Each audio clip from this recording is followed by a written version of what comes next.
నామమున ప్రార్థన చేసుకుని. పరిశుద్ధుడా, ప్రేమ గల తండ్రి, కృపగల దేవనైనా నీ కొందరు స్తుతులు స్తోత్రాలు ప్రభువా. నీవు ప్రేమించి మేమందరినీ దేవనైనా నీ రెక్కల చాటున దాచి దేవ కాపాడినందుకు కొందరు స్తోత్రాలు ప్రభువానైనా. నిన్ను మనసారా స్తుతించడానికి, నిన్ను ఆరాధించడానికి ప్రతి క్షణము ప్రతి దినము దేవనైనా నీవే మాకు కృప దయచేయమని అడుగుచున్నాం ప్రభా. ఇదిగో ప్రభువైనా పాటల ద్వారా వాక్యం ద్వారా మాతో మాట్లాడి మమ్మల్ని బలపరిచి స్థిరపరిచి నీవే మహిమ పొందమని యేసు పరిశుద్ధ నామమున ప్రార్థించి వేడుకుంటున్నాం తండ్రి, ఆమేన్.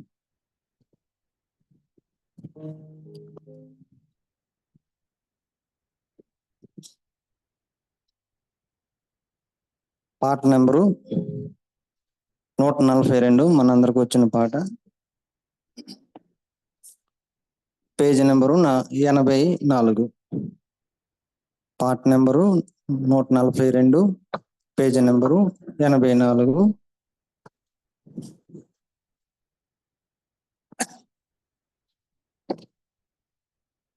నా ప్రియమైన యేసు ప్రభు,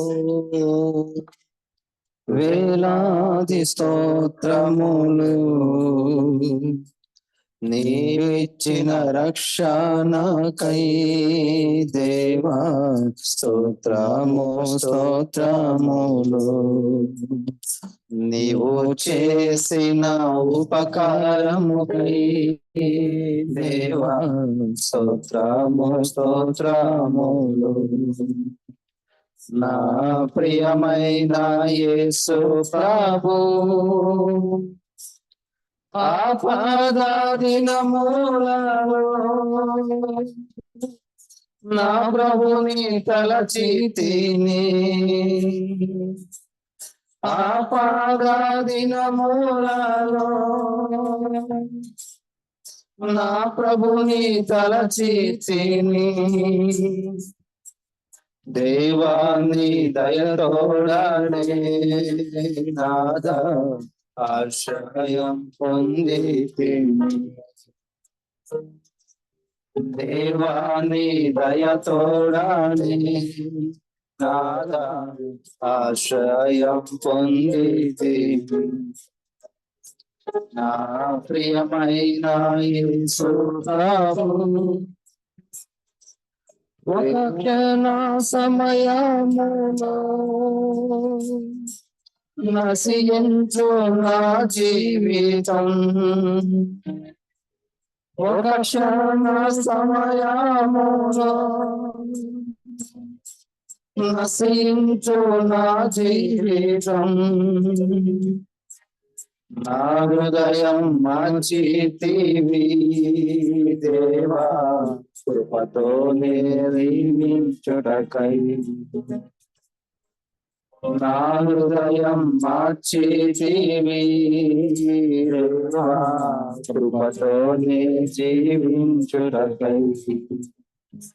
నా ప్రియమైన యేసు ప్రభు, లోకపు పాపములో నీ పాపిగా జీవించితిని. లోకపు పాపములో నీ పాపిగా జీవించితిని. శుద్ధ హృదయాన్నిచ్చావు దేవా నిన్నే దర్శించుటకై. శుద్ధ హృదయాన్నిచ్చావు దేవా నిన్నే దర్శించుటకై. నా ప్రియమైన యేసు ప్రభు, ఈ దినము నీ పాడుట నీ వలనే యేసు ప్రభు. ఈ దినము నీ పాడుట నీ వలనే యేసు ప్రభు. ఎల్లప్పుడు నే పాడేదన్ దేవా నాయందు వసించు. ఎల్లప్పుడు నే పాడేదన్ దేవా నాయందు వసించు. నా ప్రియమైన యేసు ప్రభు మందిర సమృద్ధిని నీ ప్రజల సహవాసమును మందిర సమృద్ధిని నీ ప్రజల సహవాసమును నీ సన్నిధి ఆనందమును దేవ కృపతో నొసగితి. నీ సన్నిధి ఆనందమును దేవ కృపతో నొసగితివి. నా ప్రియమైన యేసు ప్రభు వేలాది స్తోత్రములు నీవిచ్చిన రక్షణకై దేవా స్తోత్రము స్తోత్రములు. నీవు చేసిన ఉపకారముకై దేవా స్తోత్రము స్తోత్రములు. నా ప్రియమైన యేసు ప్రభు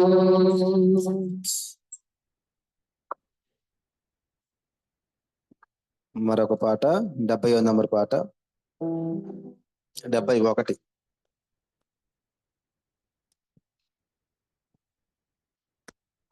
కృపామయుడ నీలో నివసింపజేసిన పాట అందరం కలిసి పాడుకుందాం. Page number 41. పాట నెంబరు 71, పేజీ నెంబరు 41.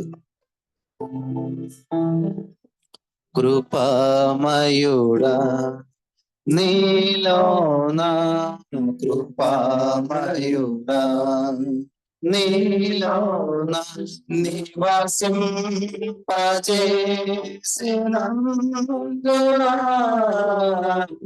ఇది నా స్తుతుల సింహాసనం నీలో నివసింపజేసినందునా ఇదిగో నా స్తుతుల సింహాసనం కృపామయుడా.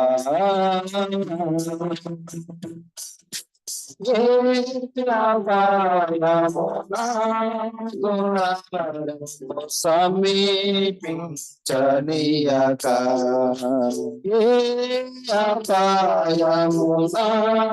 కూడా సమీపించనీయక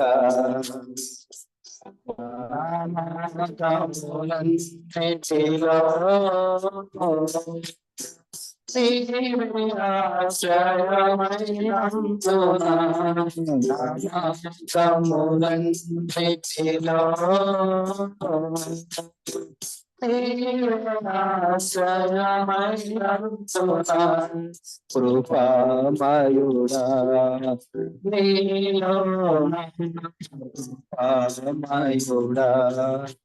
నీలోన నివసింపజేసినందునా ఇదిగో నా స్తుతుల సింహాసనం నీలో నివసింపజేసినందునా ఇదిగో నా స్తుతుల సింహాసనం కృపామయుడా. చీకటి నుండి వెలుగులోనికి నన్ను పిలచిన తేజోమయ చీకటి నుండి వెలుగులోనికి నన్ను పిలచిన తేజోమయ రాజవంశములో జాగత్వము చేసేదను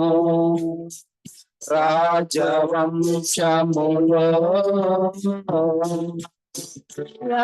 రాజకత్వము చేసేదను కృపామయుడా నీలో కృపామయుడా నీలోన నివసింపచేసినందున ఇదిగో నా స్తుతుల సింహాసనం నీలో నివసింపజేసినందున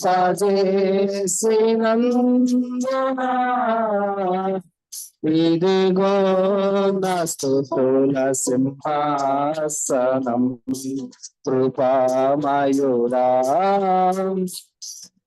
నీలో నిలచి ఆత్మఫలములు ఫలించుట కొరకు నీలో నిలచి ఆత్మఫలములు ఫలించుట కొరకు నా పైన నిండుగా ఆత్మవర్షము కుమ్మరించు నా పైన నిండుగా ఆత్మవర్షము కుమ్మరించు కృపామయుడా నీలో నా కృపామయుడా నీలోన నివసింపజేసినందున ఇదిగో స్తుతుల సింహాసనం నీలో నివసింపజేసినందున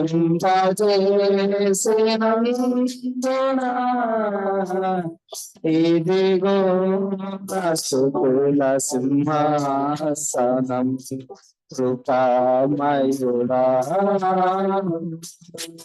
ఏ యోగ్యత లేని నాకు జీవకిరీటమునిచ్చుటకు ఏ యోగ్యత లేని నాకు జీవకిరీటమునిచ్చుటకు నీ కృపను వీడక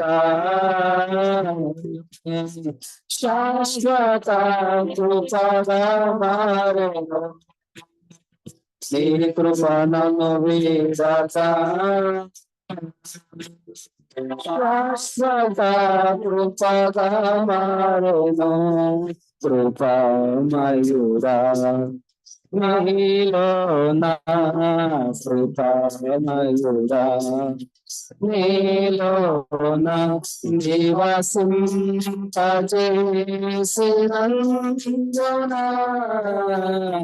ఇదిగో నా స్తుతుల సింహాసనం నీలో నివసింపజేసినందున ఇదిగో నా స్తుతుల సింహాసనం కృపామయుడా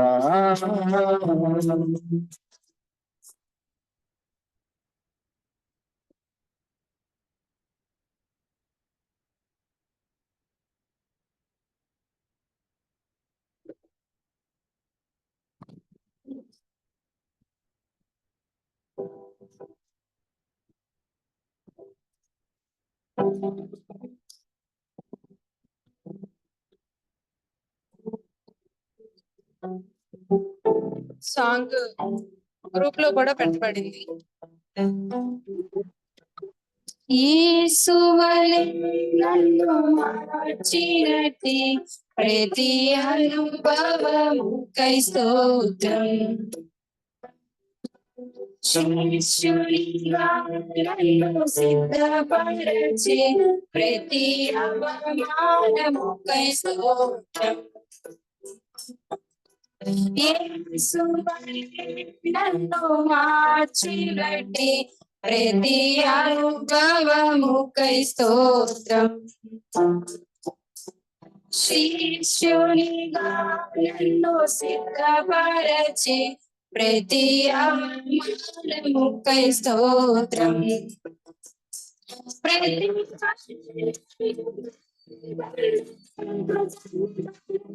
అపవాదిపై నాకు జయమిచ్చావు. ప్రతి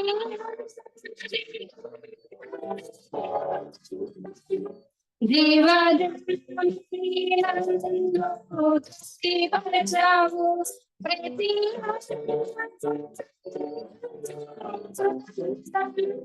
అపవాదిపై నాకు జయమిచ్చావు. ప్రతి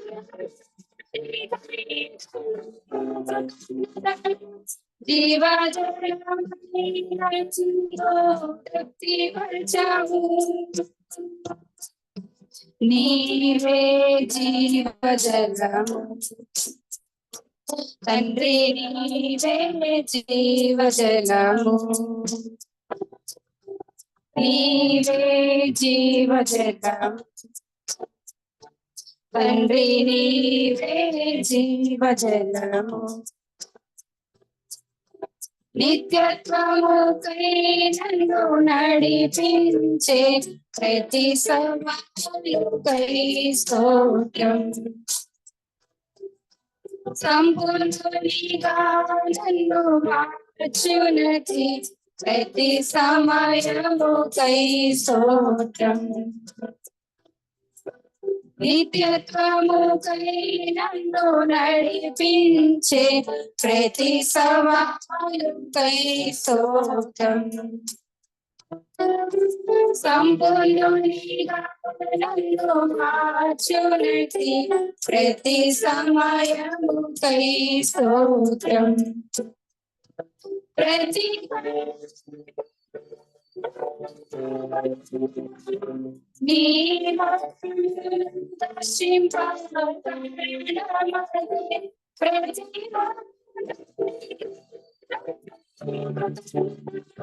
నీ సన్నిధిని పొందే సమయమదే. ప్రతి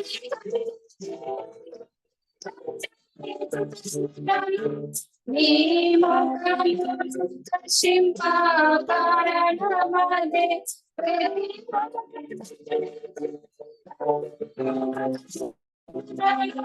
నీ సన్నిధిని పొందే సమయమదే. నీ సన్నిధి చాలు యేసు, నీ సన్నిధి చాలు. నీ సన్నిధి చాలు యేసు, నీ సన్నిధి చాలు. విశ్వాసములో నన్ను స్థిరపరచే ప్రతి పరిస్థితికై స్తోత్రం. కృప నుండి కృపతో నడిపినట్టి నీ కనికరముకై స్తోత్రం. విశ్వాసములో నన్ను స్థిరపరచే ప్రతి పరిస్థితికై స్తోత్రం.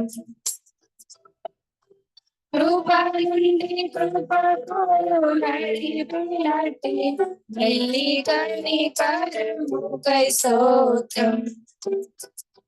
ప్రతి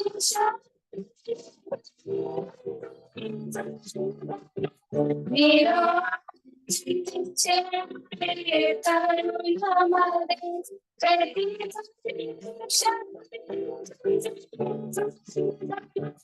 ఈ విశ్వాసకమాయువాయే ప్రతి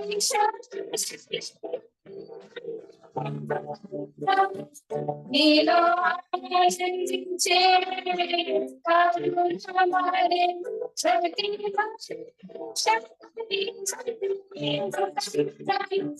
నీ విశ్వాసకమాయువాయే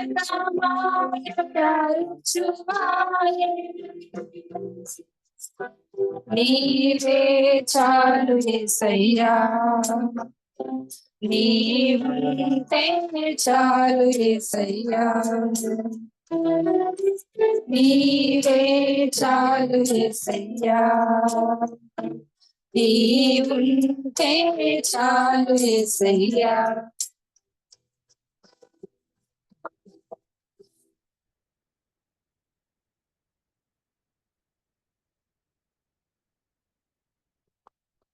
Do not judge so that you will not be judged. For in the way you judge, you will be judged, and by your standard of measure, it will be measured to you. Matthew 7:1-2. Thank you.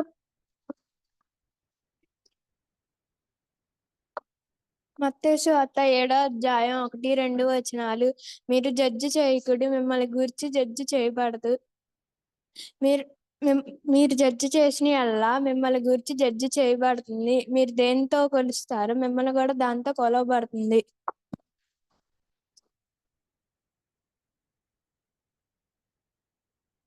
Praise lord. మత్తయి సువార్త 7:1-2.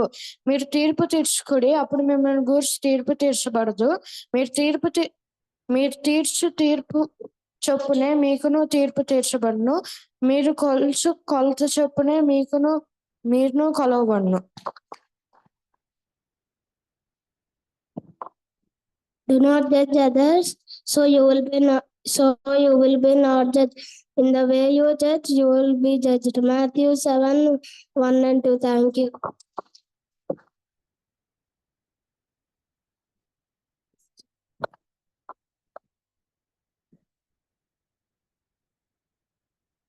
Matthew 7:1. Do not judge others. Thank you.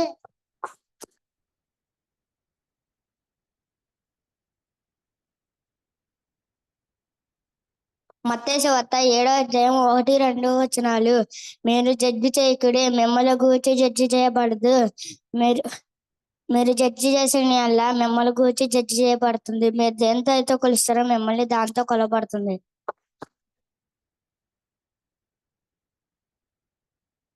Matthew 7:1. Judge not that you be not judged.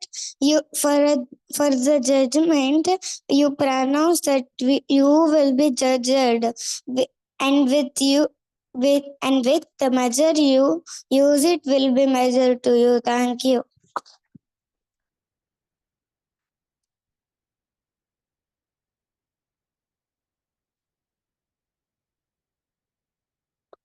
Praise the Lord. Matthew 7:1. Do not judge others so that God will not judge you. Thank you.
ఈ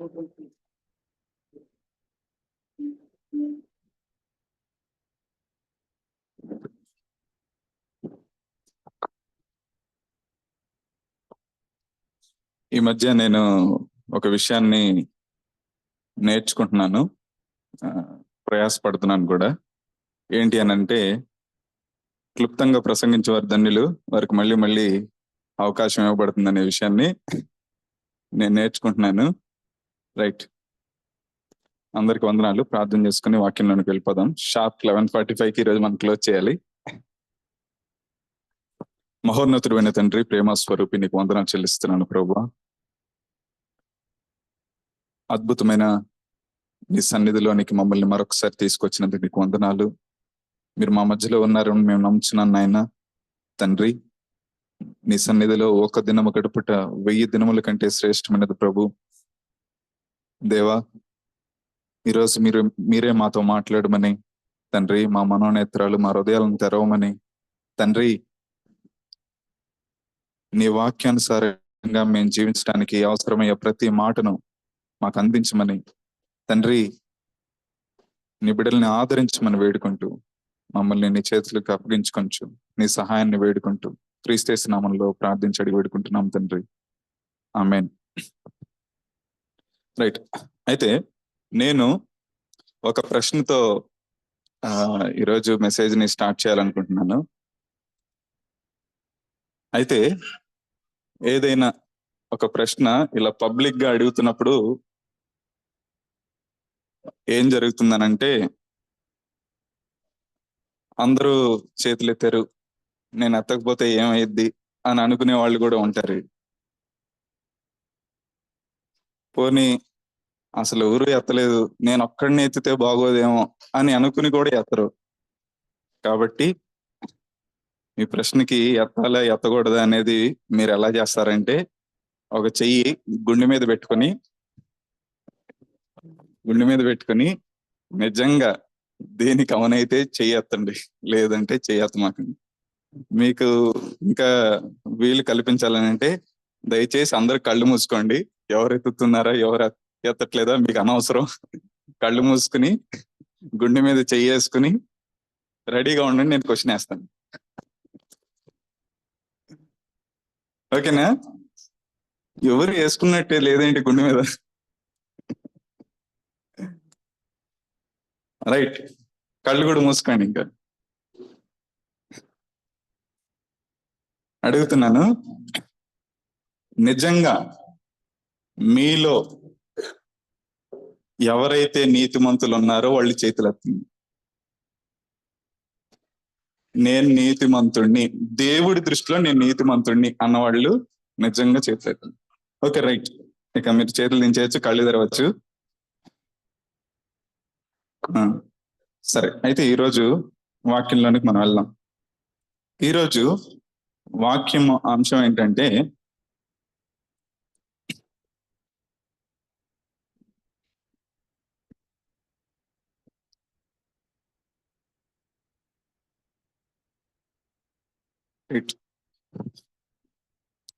నీతిమంతులుగా తీర్చబడటం అనే అంశం గురించి ఈరోజు మనం చూస్తున్నాం.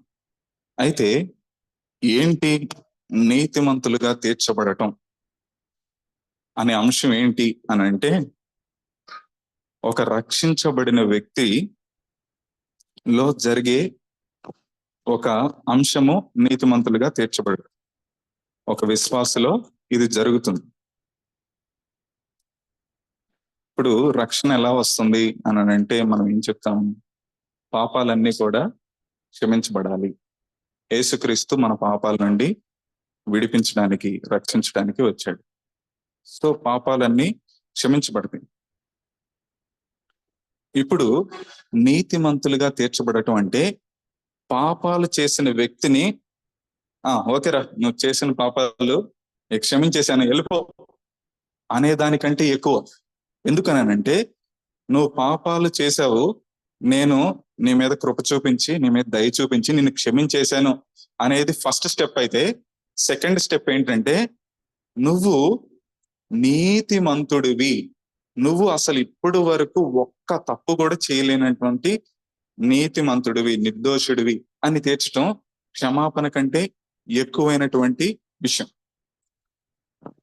అయితే ఈ విషయాన్ని ఈరోజు మనం ధ్యానించబోతున్నాం అన్నమాట. మనలో చాలా మంది వారి విశ్వాస జీవితాల్లో ఎలా ఉంటారనంటే, చర్చికి వచ్చి వాక్యం విని కాసేపు దేవుని సన్నిధిని గడిపి వెళ్ళిన తర్వాత 2-3 రోజులు బాగానే ఉంటారు. 4వ రోజు ఏమవుతుందనంటే వాళ్ళకి ఏదో శోధన వస్తుంది, వాళ్ళకి ఏదో కోపం వస్తుంది, వాళ్ళకి ఏదో పరిస్థితి వస్తుంది. అప్పుడు అన్నిటిని పక్కన పెట్టి వాళ్ళు ఏదో ఒక విధంగా పడిపోతారు అన్నమాట. పడిపోయినప్పుడు వాళ్ళలో కలిగే భావన ఏంటంటే, ఇంత వాక్యం విని ఇంతగా మనం చర్చికి వెళ్తా కూడా పడిపోతున్నాము, అసలు దేవుడు ఒకవేళ నన్ను పరలోకానికి రాణిస్తాడంటారా అనేటువంటి ఒక అపరాధ భావన, ఒక ఆలోచన, ఒక గిల్టీ ఫీలింగ్ అనేది మనలో వస్తుంది. మళ్ళీ పశ్చాత్తాపడతాం, మళ్ళీ పడిపోతాం.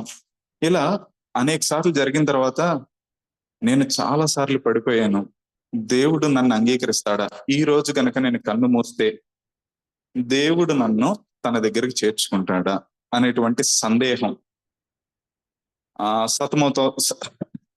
అటువంటి ప్రశ్నలతో సతమతం అవుతూ ఉంటారు అన్నమాట. అయితే నీతిమంతులుగా తీర్చబడడానికి ముందు పాపము క్షమించబడాలి. అంటే పాపం పోవాలన్నమాట. ఎలా పోతుంది పాపం ఎలా పోతుంది? ఒక ఆయన ఏమంటాడంటే, పాపం ఎలా పోతుంది అయ్యా అని నేను ఒక ఆయన్ని అడిగితే ఆయన ఏమన్నా తెలుసా, ఇదిగో నువ్వు చేసిన పాపాలకి, అటు పక్క నువ్వు చేసిన పాపాలకి ఇటు పక్క కొంచెం పుణ్యం కట్టుకోవయ్యా అని అన్నాడు. ఇటు పక్క కొంచెం పుణ్యం కట్టుకోవాలంటే, పుణ్యాలు కట్టుకుంటే పాపాలు పోతాయండి.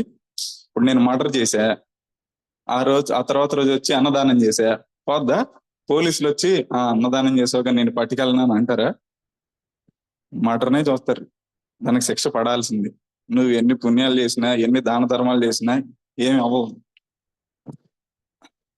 ఇంకొక వ్యక్తిని అడిగినప్పుడు ఆయన ఏమన్నాడంటే, పాపాలు పోవాలంటే నదిలో మునగాలన్నాడు. నదిలో మునగాలి అని అన్నాడు. అంటే నదిలో, మన భారతదేశంలో నదుల్లో మునిగితే ఏటీఎస్ ఇంజెక్షన్ వేసుకోవాలి. ఏటీఎస్ యాంటీటాక్సిన్ ఇంజెక్షన్ వేసుకోవాలి. ఎందుకనంటే నీ మురికిపోవటం కాదు, నువ్వు మురిగినందుకు ఇంకా రకరకాల మురికంతా నీకు అంటుకుని నీకు రోగాలు వస్తాయి. నదుల్లో మునగటం వల్ల కూడా పాపాలు పోవు. ఇంకొక ఆయన ఏమంటాడంటే, వచ్చే జన్మలో పోతాయిలే. అంటే మెంటాలిటీ, సైకాలజీ ప్రస్తుతం ఉన్న వ్యక్తులకి అలా ఉంది. పాపాలు గురించినటువంటి ఆలోచన అలా ఉంది. అదే మార్గం, అదే సొల్యూషన్ అని అనుకుంటున్నారు. కానీ దేవుని వాక్యంలో మనం చూసినప్పుడు యేసుక్రీస్తు నిర్దోషమైన, నిష్కలంకమైన, పవిత్రమైన రక్తము ద్వారానే మనకి పాప క్షమాపణ కలుగుతుంది. అంటే మన పాపాలన్నీ కూడా కడగబడతాయి, హిమము వలె తెల్లగా మార్చబడుతుంది అనేటువంటి విషయాన్ని మనకి విన్నాము, చాలా సార్లు తెలుసుకున్నాము. అయితే ఈరోజు ముఖ్య అంశంగా ఒక వాక్యాన్ని మీరు చూడండి. రోమీయులకు రాసినటువంటి పత్రిక 3వ అధ్యాయం 21వ వచనం అండి. రోమీయులకు రాసినటువంటి పత్రిక 3వ అధ్యాయము 21వ వచనం చదువుతున్నాను. దయచేసి అందరూ కూడా మీ బైబిల్లో నేను చదువుతూ ఉండగా వచనాన్ని చూడాలని నేను ఆశపడుతున్నాను. ఇట్లుండగా ధర్మశాస్త్రమునకు వేరుగా దేవుని నీతి బయలుపడుచున్నది. అంతవరకు చాలండి. సరే, దానికి ధర్మశాస్త్రమును ప్రవక్తలను సాక్ష్యమిచ్చుచున్నారు. ఇక్కడితో వచనం పూర్తయింది. ఇక్కడ ఏముందనంటే, ఇట్లుండగా ధర్మశాస్త్రమునకు వేరుగా దేవుని నీతి బయలుపడుతుంది. అయితే దానికి సాక్ష్యంగా ఎవరున్నారు అని అంటే ప్రవక్తలు కూడా ఉన్నారు అనేటువంటి విషయం ఇక్కడ చెప్పబడుతుంది. ఈ వచనాన్ని నేను ముక్కలుగా కత్తిరించి మీకు అర్థమయ్యేటట్టు వివరిస్తాను. ఏ సందర్భంలో ఈ మాట రాయబడింది అని అంటే, ఇప్పుడు దేవుడు ఇశ్రాయేలుని ఎన్నుకున్నాడు. ఈ యూదులందరూ కూడా ఒక అపోహ కలిగి ఉన్నారు. ఏంటి అపోహ అంటే, దేవుడు, మేము ఆరాధించేటువంటి దేవుడు మాకు ధర్మశాస్త్రాన్ని ఇచ్చాడు, మాకు వాగ్దానాలను ఇచ్చాడు, మాకు నిబంధనలను ఇచ్చాడు, మాకు సున్నతినిచ్చాడు, మాకు పలానా పండుగలను ఇచ్చాడు, ప్రత్యక్ష గుడారాన్ని ఇచ్చాడు, ఆజ్ఞలు ఇచ్చాడు, అన్ని ఇచ్చాడు, మా దేవుడు సజీవుడు అనేటువంటి విషయాలు వాళ్ళు కలిగి ఉన్నారు. అయితే అంతవరకు బాగానే ఉంది. అయితే ఈ ఆలోచనలతో కలిగి ఉన్న వాళ్ళు మిగతా జనాన్ని అందరినీ ఎలా చూస్తున్నారంటే, అన్యుల్ని, రోమియుల్ని, గ్రీసు దేశస్తుల్ని అందరిని ఎలా చూస్తున్నారంటే చులకనగా చూస్తూ, అరే మీకు అసలు ధర్మశాస్త్రం ఉందంట, మీకేముంది, మీరు విగ్రహాలను ఆరాధించడం అన్ని చేస్తా ఉంటారు, అసలు మీకేముంది అన్నట్టుగా తక్కువగా చేసి మాట్లాడడం, తక్కువగా చులకనగా చూడటం అలా ఉండేవాళ్ళు. ఎవరు? ఈ యూదులు అన్నమాట. అయితే వీళ్ళు చిన్నప్పటి నుంచి కూడా యూదులు ఎలా పెరిగేవాళ్ళు అంటే, ఈ విషయాలు మీరు చాలా జాగ్రత్తగా వినాలి. నేను ఇంకా అసలు వాక్యంలోనికి వెళ్ళలేదు, కానీ ఇదంతా అర్థమవుతానే మీకు అది అర్థమవుతుంది. ఇంకోటి ఏంటంటే, ఇది అర్థం కాకుండా అసలు రక్షణలో ఉన్న ఆనందాన్ని మనం అనుభవించలేం. అందుకని నేను మళ్ళీ వివరంగా చెప్తున్నాను. అయితే ఈ యూదులు, ఇశ్రాయేలీలు పెరిగిన విధానం ఏంటి అని అంటే, చిన్నప్పటి నుంచి కూడా వాళ్ళకి పుట్టబోయే సంతానానికి, ఆ తర్వాత వచ్చే జనరేషన్స్ కి వాళ్ళు ఎలాంటి విషయాలు చెప్తారనంటే, ఇదిగో నాన్న, దేవుడు మనకి సేనాయి పర్వతం దగ్గర మోషేకి అలాగే మన ఇశ్రాయేలీలందరికీ కూడా దేవుడు 10 ఆజ్ఞలను ఇచ్చాడు. ఈ 10 ఆజ్ఞలు కనుక మనము చేయగలిగితే, చేస్తూ ఉన్నట్లయితే దేవుడి దృష్టిలో మనం నీతిమంతులం అవుతాము. 10 ఆజ్ఞలను బట్టి మనం నీతిమంతులంగా తీర్చబడతాము అనేటువంటి విషయాన్ని వారు అందరికీ చెప్తూ, అదే విధానంలో పెరుగుతూ, అదే ఆలోచనతో ఉండేవాళ్ళు అన్నమాట. ఈ ధర్మశాస్త్రం లేని వాళ్ళని ఎలా చూసేవాళ్ళు అంటే, వీళ్ళకి అసలు ఏమీ లేదు అన్నట్లు చూశారు. కానీ ఈ 2-3 అధ్యాయాల్లో ఏమని రాయబడిందనంటే, ఇశ్రాయేలీలందరికేమో ధర్మశాస్త్రం ఉంది. అయితే వాళ్ళు ధర్మశాస్త్రాన్ని బట్టి అతిశయిస్తున్నారు. వాళ్ళు దాన్ని పాటించలేకపోతున్నారు. వాళ్ళు దాన్ని బట్టి ఇక మేమే గ్రేటు, మేమే తోపు, మేమే హైలైట్ అని చెప్పి వాళ్ళు అనుకుంటున్నారు. అయితే ఈ ధర్మశాస్త్రం లేనటువంటి అన్యులు, గ్రీసు దేశస్తులు, వీళ్ళందరూ కూడా ఏంటనంటే, వాళ్ళు పలానా మంచి కార్యాలు చేస్తే నా పాపాలు పోతాయి అనేటువంటి టైప్ లో ఉండేవారు అన్నమాట. వాళ్ళకున్నటువంటి ధర్మశాస్త్రం ఏంటి అని బైబిల్లో మనం చూస్తే, వాళ్ళ హృదయమందు ధర్మశాస్త్రము రాయబడి ఉంది.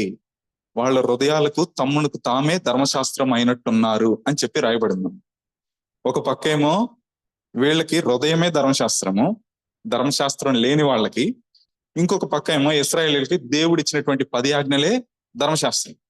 ఇప్పుడు దేవుడు ఒకవేళ వచ్చి వీళ్ళిద్దరిని తీర్పు తీర్చాల్సి వస్తే దేన్ని బట్టి తీర్పు తీస్తారు అని మనం అడిగితే గనక ఏం చెప్తారంటే, వీళ్ళు ఈ ధర్మశాస్త్రాన్ని బట్టే 10 ఆజ్ఞలు బట్టి దేవుడు తీర్పు తీరుస్తాడు అని చెప్పి వీళ్ళు అనుకుంటూ ఉంటారు అనమాట. అయితే ఇలా వీళ్ళిద్దరికి బాగా వాదన జరిగిద్ది అనమాట.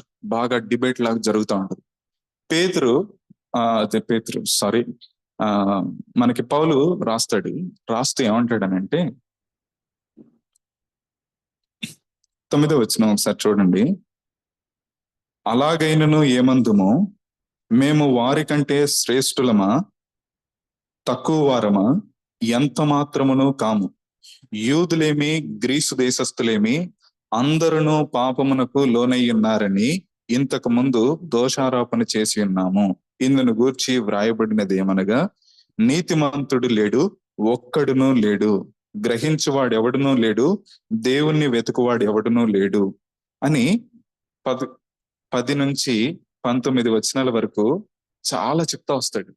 ఏం చెప్తున్నాడు ఈ పౌలు అనంటే, ఇదిగో మీరేమో ధర్మశాస్త్రాన్ని కలిగి ఉన్నామని ప్రతిరోజు అతిశయిస్తున్నారు, కానీ ధర్మశాస్త్రం ఉన్నా లేకపోయినా, వాళ్ళకి తెలిసినా తెలియకపోయినా, ప్రతి ఒక్కళ్ళు కూడా అందరూ పాపమునకు లోనై ఉన్నారని మనకు తెలుస్తుంది అని అంటున్నాడు. అంటే అందరూ పాపులు అని అంటలా, అందరూ పాపులు అని రాయబడలేదు ఇక్కడ.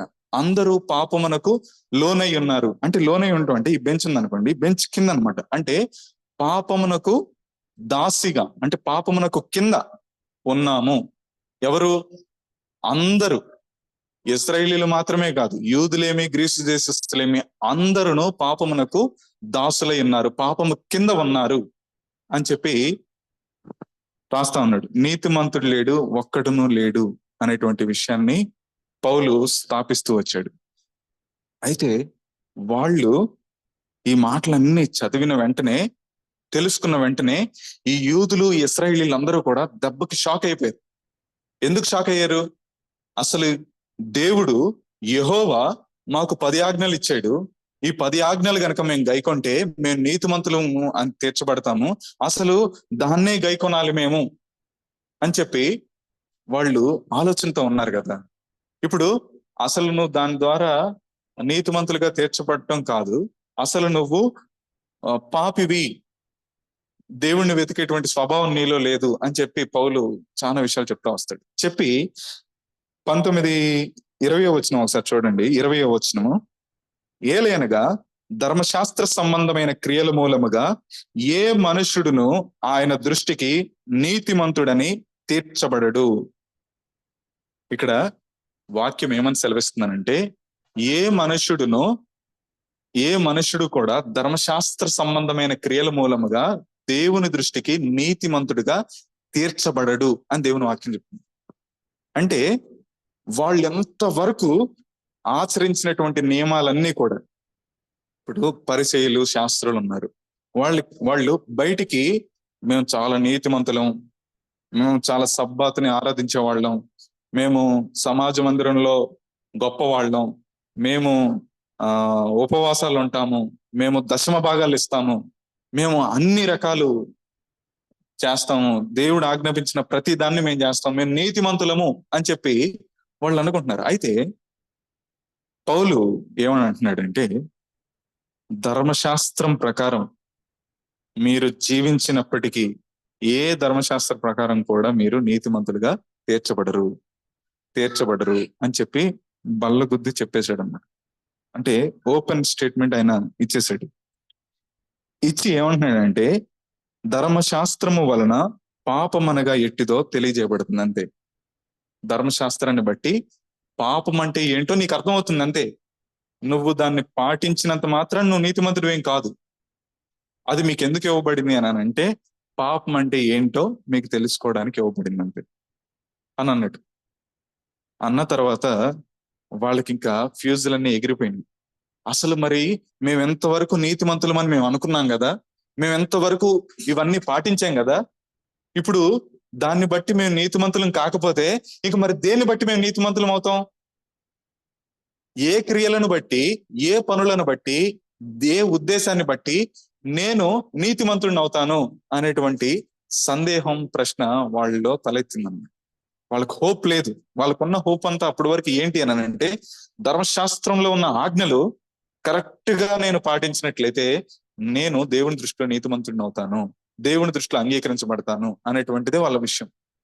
అయితే వాళ్ళకి ఈ మాట చెప్పంగానే ఇక నిరీక్షణ లేదు. అప్పుడు ఏమంటున్నాడనంటే, ఎట్లా ఉండగా అంటే ఈ పరిస్థితిలో ఉండగా ధర్మశాస్త్రమునకు వేరుగా దేవుని నీతి బయలుపడుతున్నది. ఇదిగో, ధర్మశాస్త్రమునకు వేరుగా దేవుని నీతి బయలుపడుతున్నది. బయలుపడడం అంటే అర్థం ఏంటి? బయలుపడడం అంటే అర్థం ఏంటి అని అంటే, ఒక పెద్ద హాల్ ఉందనుకోండి. ఒక పెద్ద హాల్లో ఒక 500 మంది ఆడియన్స్ కూర్చునేటువంటి సీటింగ్ ఉందనుకోండి. ఒక పెద్ద షో జరుగుతుంది. అయితే ఆ షోకు వచ్చిన వాళ్ళంతా సీట్లో కూర్చుంటారు. ఇంకా షో బిగిన్ అవ్వదు. అయితే వాళ్ళకి ఎదురుగా ఏం కనబడుతుందనంటే ఒక పెద్ద కట్న కనబడుద్ది అనమాట. అయితే బిగిన్ అవుతుంది అన్న ఒక క్షణం, ఒక నిమిషం ముందు ఏం జరుగుతుందనంటే అది మెల్లగా తెర పైకి జరుపుతారనమాట, తీస్తారనమాట. అప్పుడు అవతల పక్కన మంచి డ్రెస్లు వేసుకుని పిల్లలు, ఆ బ్యాక్గ్రౌండ్, ఆ మ్యూజిషియన్స్ అందరూ ఉంటారన్నమాట. అంటే అప్పుడు వరకు కూడా వాళ్ళు దాన్ని చూడలేదు. వాళ్ళు చూడలేదు కాబట్టి అసలు అక్కడ ఎవరు లేరు అని మనం అనడానికి లేదు. అక్కడ ఉంది, కానీ అది వీళ్ళకి ఇంకా కనబడలేదు, వాళ్ళకి ఇంకా దృశ్యం అవ్వలేదు, వాళ్ళకి ఇంకా స్పష్టం అవ్వలేదు, వాళ్ళు ఇంకా చూడలేదు. ఇంకా చెప్పాలంటే వాళ్ళకి ఇంకా బయలుపడలేదు అనేటువంటి విషయాన్ని మనం అర్థం చేసుకోవాలి. అలాగే ధర్మశాస్త్రానికి వేరుగా దేవుని నీతి బయలుపడుతుంది అంటే అర్థం ఏంటనంటే దేవుని యొక్క నీతి ఇప్పుడు వాళ్ళకి కనబడుతుంది. యేసుక్రీస్తు ద్వారా నీతి ఎలాగో వస్తుందో వాళ్ళకి ఇప్పుడు స్పష్టంగా తెర పైకి లెగవటం ద్వారా వాళ్ళు చూడగలుగుతున్నారు అన్నమాట.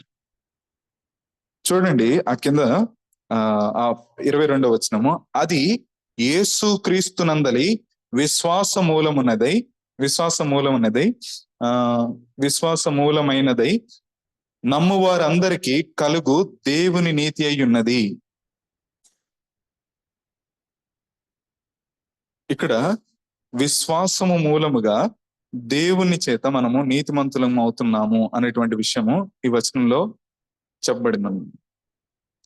అప్పటి వరకే అందరూ ఏమనుకున్నవారంటే ఏదో చేస్తేనే నేను నీతిని సంపాదించుకుంటాను, ఏదో చేస్తేనే నేను నీతిమంతుడిగా అంగీకరించబడతాను అని అనుకున్నారు. కానీ ఇక్కడ ఏమనుందనంటే విశ్వాస మూలంగా నీవు నీతిమంతుడు అవుతావు అని చెప్పి వాక్యం సెలవిస్తుంది అనమాట. అయితే సంఘ సంస్కరణకర్త మార్టిన్ లూథర్ ఏమంటాడంటే విశ్వాసము ద్వారా నీతిమంతులుగా తీర్చబడటం అనే అంశము విశ్వాసులకు తల మరియు మూలరాయి అయినటువంటి అంశం.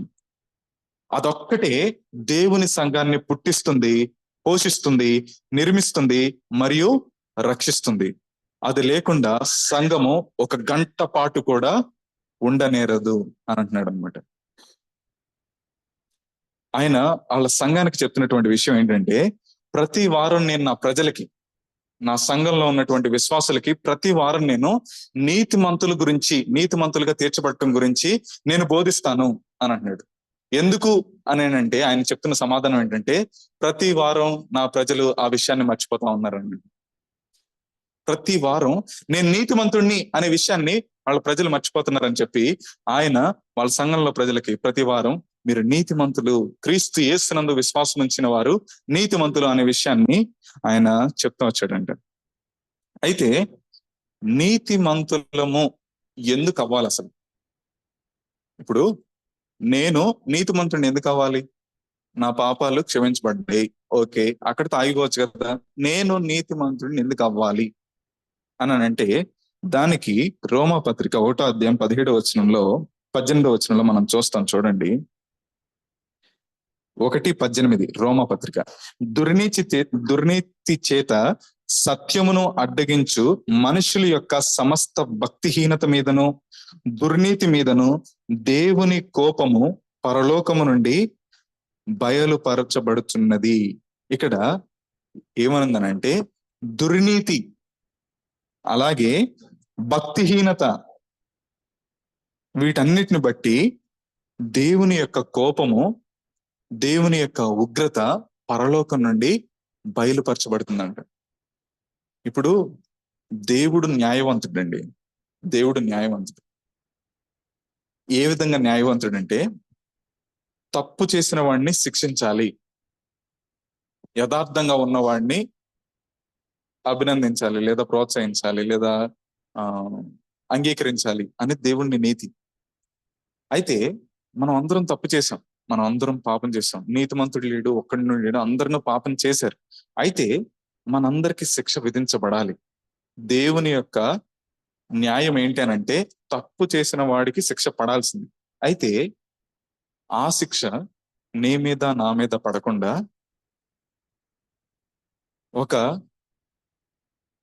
ఒక క్రియ జరుగుతుంది. ఏంటి ఆ క్రియ అంటే యేసు ప్రభు మీద ఆ శిక్ష ఆపాదించబడుతున్నాడు. మనకు రావాల్సిన శిక్ష అంతా కూడా ఆయన భరిస్తున్నాడు. ఆ విధంగా దేవుడు తన న్యాయాన్ని నెరవేరుస్తున్నాడు. శిక్ష పడింది, శిక్ష కూడా యేసు ప్రభు అనుభవించడం. అయితే నేను నీతిమంతుడిని ఎందుకు అవ్వాలి అని అంటే మన మీద ఉగ్రత ఉంది, దేవుని కోపం ఉంది. దేవుడు మన పాపాన్ని క్షమించి మనల్ని నీతిమంతులుగా చేస్తేనే తప్ప ఆయన న్యాయము సరైన న్యాయం కాదనమాట. ఆయన తీర్పు సరైన విధంగా ఉండదు. కాబట్టి రక్షించబడిన ప్రతి వ్యక్తి కూడా నీతిమంతుడు అవుతాడు. ఎప్పుడవుతాడు తెలుసా? ఎప్పుడవుతాడు అని అంటే నీతి కార్యాలు చేస్తే నీతిమంతుడు అవడు. యేసు క్రీస్తునందు ఆయన చేసినటువంటి ఆ బలియాగాన్ని, ఆ ప్రాయశ్చిత్తాన్ని విశ్వాసముతో అంగీకరించినప్పుడు నువ్వు రక్షించబడిన ఆ క్షణానే నువ్వు నీతిమంతుడు అవుతావు. ఉచితముగా నువ్వు నీతిమంతుడు అవుతావు. ఆ విషయాన్ని చాలా మంది తెలుసుకోలేకపోతా ఉన్నారు. కాబట్టి మనం నీతిమంతులు అవ్వాలి. రెండోది, దేవుడు నీతిమంతుడు. దేవుడు నీతిమంతుడు కాబట్టి మనం కూడా నీతిమంతులం అవ్వాలి. ఎందుకు అవ్వాలి అనే దానికి ఇది ఇంకొక రుజువు అన్నమాట. రైట్. యెహోవా నీతిమంతుడు, ఆయన నీతిని ప్రేమించువాడు, యథార్థవంతులు ఆయన ముఖదర్శనము చూసెదరు. దేవుడు నీతిమంతుడు కాబట్టి ఆయన నీతిని ప్రేమిస్తాడు. ఇప్పుడు నువ్వు నీతిమంతుడిగా ఉంటేనే ఆయన నిన్ను ప్రేమించగలుగుతాడు. కాబట్టి నువ్వు ఎందుకు నీతిమంతుడు అవ్వాలనంటే ఆయన నీతిమంతుడు కాబట్టి, నువ్వు నీతిమంతుడు అవినప్పుడు ఆయన నిన్ను ప్రేమించగలుగుతాడు. కాబట్టి నేను నీతిమంతుము అవ్వాల్సినటువంటి అవసరత ఎంతైనా ఉంది. రెండోది, నీతిమంతులం ఎందుకు అవ్వాలి అని అంటే ఆయన పరలోకం అంతా కూడా నీతితో నింపబడినటువంటి రాజ్యం. ఆ పరలోకంలో అనీతిమంతులు ఉండరు, దుర్నీతులు ఉండరు, భక్తిహీనులు ఉండరు. ఆ పరలోకం అంతా కూడా సుందరంగా, అద్భుతంగా, ఆహ్లాదకరంగా ఉండటానికి కారణం ఏంటంటే అది అంతా నీతిమంతులతో ఉన్నటువంటి రాజ్యము. నేను నీతిమంతులము తప్పనిసరిగా అయితేనే తప్ప ఆయన రాజ్యంలో ప్రవేశించలేం. కాబట్టి నీతిమంతులం అవ్వాల్సినటువంటి అవసరత ఎంతైనా ఉంది. దేవుని రాజ్యము భోజనము పానము కాదు గాని నీతియు సమాధానమును పరిశుద్ధాత్మయందలి ఆనందమునై ఉన్నది. రైట్. అనీతిమంతులు దేవుని రాజ్యమునకు వారసులు కానేరరు. చూడండి, అన్యాయస్తులు దేవుని రాజ్యమునకు వారసులు కానేరరని మీకు తెలియదా? 1 కొరింథీయులు 6:9 మనం వచనాన్ని చూస్తున్నాం. కాబట్టి ఇప్పుడు మనం ఏంటి అని అంటే మనం నీతిమంతుల దృష్టిలో లేము. మన సొంత క్రియలతో మనము నీతిమంతులను కాలేము. ఎందుకు అనంటే ఏ మనుష్యుడు ఆయన దృష్టికి నీతిమంతుడిగా తీర్చబడ్డు. ఎందుకు అనంటే మనమందరము అపవిత్రులమై ఉన్న వారమైనటువంటి మన నీతి క్రియలన్నీ మురికి గుడ్డ వలె ఆయను. యెషయా గ్రంథంలో మనం విమర్శనం చూస్తాం. మన నీతి క్రియలన్నీ కూడా మన దాన ధర్మాలు, మంచి పనులన్నీ కూడా దేవుని దృష్టికి మురికి గుడ్డలాగా ఉన్నాయి. సో వీటిని బట్టి మనము, మంచి క్రియలను బట్టి మనము నీతిమంతులము అవ్వలేము. అయితే ధర్మశాస్త్రం మరి అవ్వలేనప్పుడు ధర్మశాస్త్రం ఎందుకు ఇచ్చాడు అని అంటే ఒకసారి చూడండి, ఇక్కడ మీకు ఇమేజ్ కనబడుతుంది, థర్మామీటర్. ఇప్పుడు థర్మామీటర్ జ్వరం వచ్చిందా లేదా అనడానికి థర్మామీటర్ చూపించిద్ది, కానీ థర్మామీటర్ జ్వరం తగ్గించిద్దండి? తగ్గించదు. అది ఎందుకు ఉపయోగిస్తాం? నీలో జ్వరం ఉందా లేదా అన్నదానికే దాన్ని ఉపయోగిస్తాం. ఇది చేతిలో పట్టుకుని గంట సేపు తిరిగమ్మని జ్వరం తగ్గిద్ది అని ఎవరు అనరు. అది తగ్గించలేదు కాబట్టి. అద్దం ఉంది, అద్దం నీలో ఉన్న లోపాలను చూపిస్తుంది, నీలో ఉన్నటువంటి తప్పుల్ని చూపిస్తుంది, అది సరిచేయదు అన్నమాట. సో ధర్మశాస్త్రం కూడా ఆ విధంగానే ఉంది. నీలో ఉన్న పాపాన్ని చూపించడానికి దేవుడు ధర్మశాస్త్రాన్ని ఇచ్చాడు. అయితే ఏ విధంగా మనం నీతిమంతులం అవుతున్నాం అని అంటే చూడండి, ఇదిగో 2 కొరింథీయులు 5:21 ఎందుకనగా మనం ఆయన యందు దేవుని నీతి అగునట్లు పాపము ఎరుగని ఆయనను మన కోసము పాపముగా చేసెను. దేవుడు చూడండి, మనము దేవునిలో నీతిమంతులం అవ్వాలని, చూడండి ఇక్కడ రెడ్ లైన్ లో మనం చూసాం, రెడ్ మార్క్ చేసాము. మనం అందరం కూడా దేవుని దృష్టిలో నీతిమంతులము అవ్వడానికి ఇక్కడ చూడండి, పాపాన్ని క్షమించడానికి అని రాయబడలేదు ఇక్కడ. పాపాన్ని క్షమించబడిన తర్వాత ఏం జరుగుతుందంటే నీవిప్పుడు నీతిమంతుడు అవ్వాలి. నువ్వు నీతిమంతుడు అవ్వడానికి ఆయన్ని, యేసుక్రీస్తుని, పాపమే ఎరుగనటువంటి యేసుక్రీస్తుని మన కోసము పాపముగా చేశాను. ఆ విషయాన్ని మనం అర్థం చేసుకోవాలి.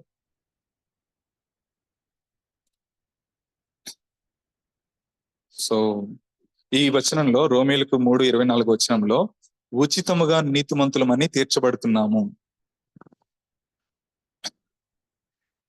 సో మనం ఎలాంటి క్రియలను చేసి, ఎలాంటి పనులను చేసి, ఎలాంటి వెల చెల్లించి నీతిమంతులం అవ్వట్లేదు.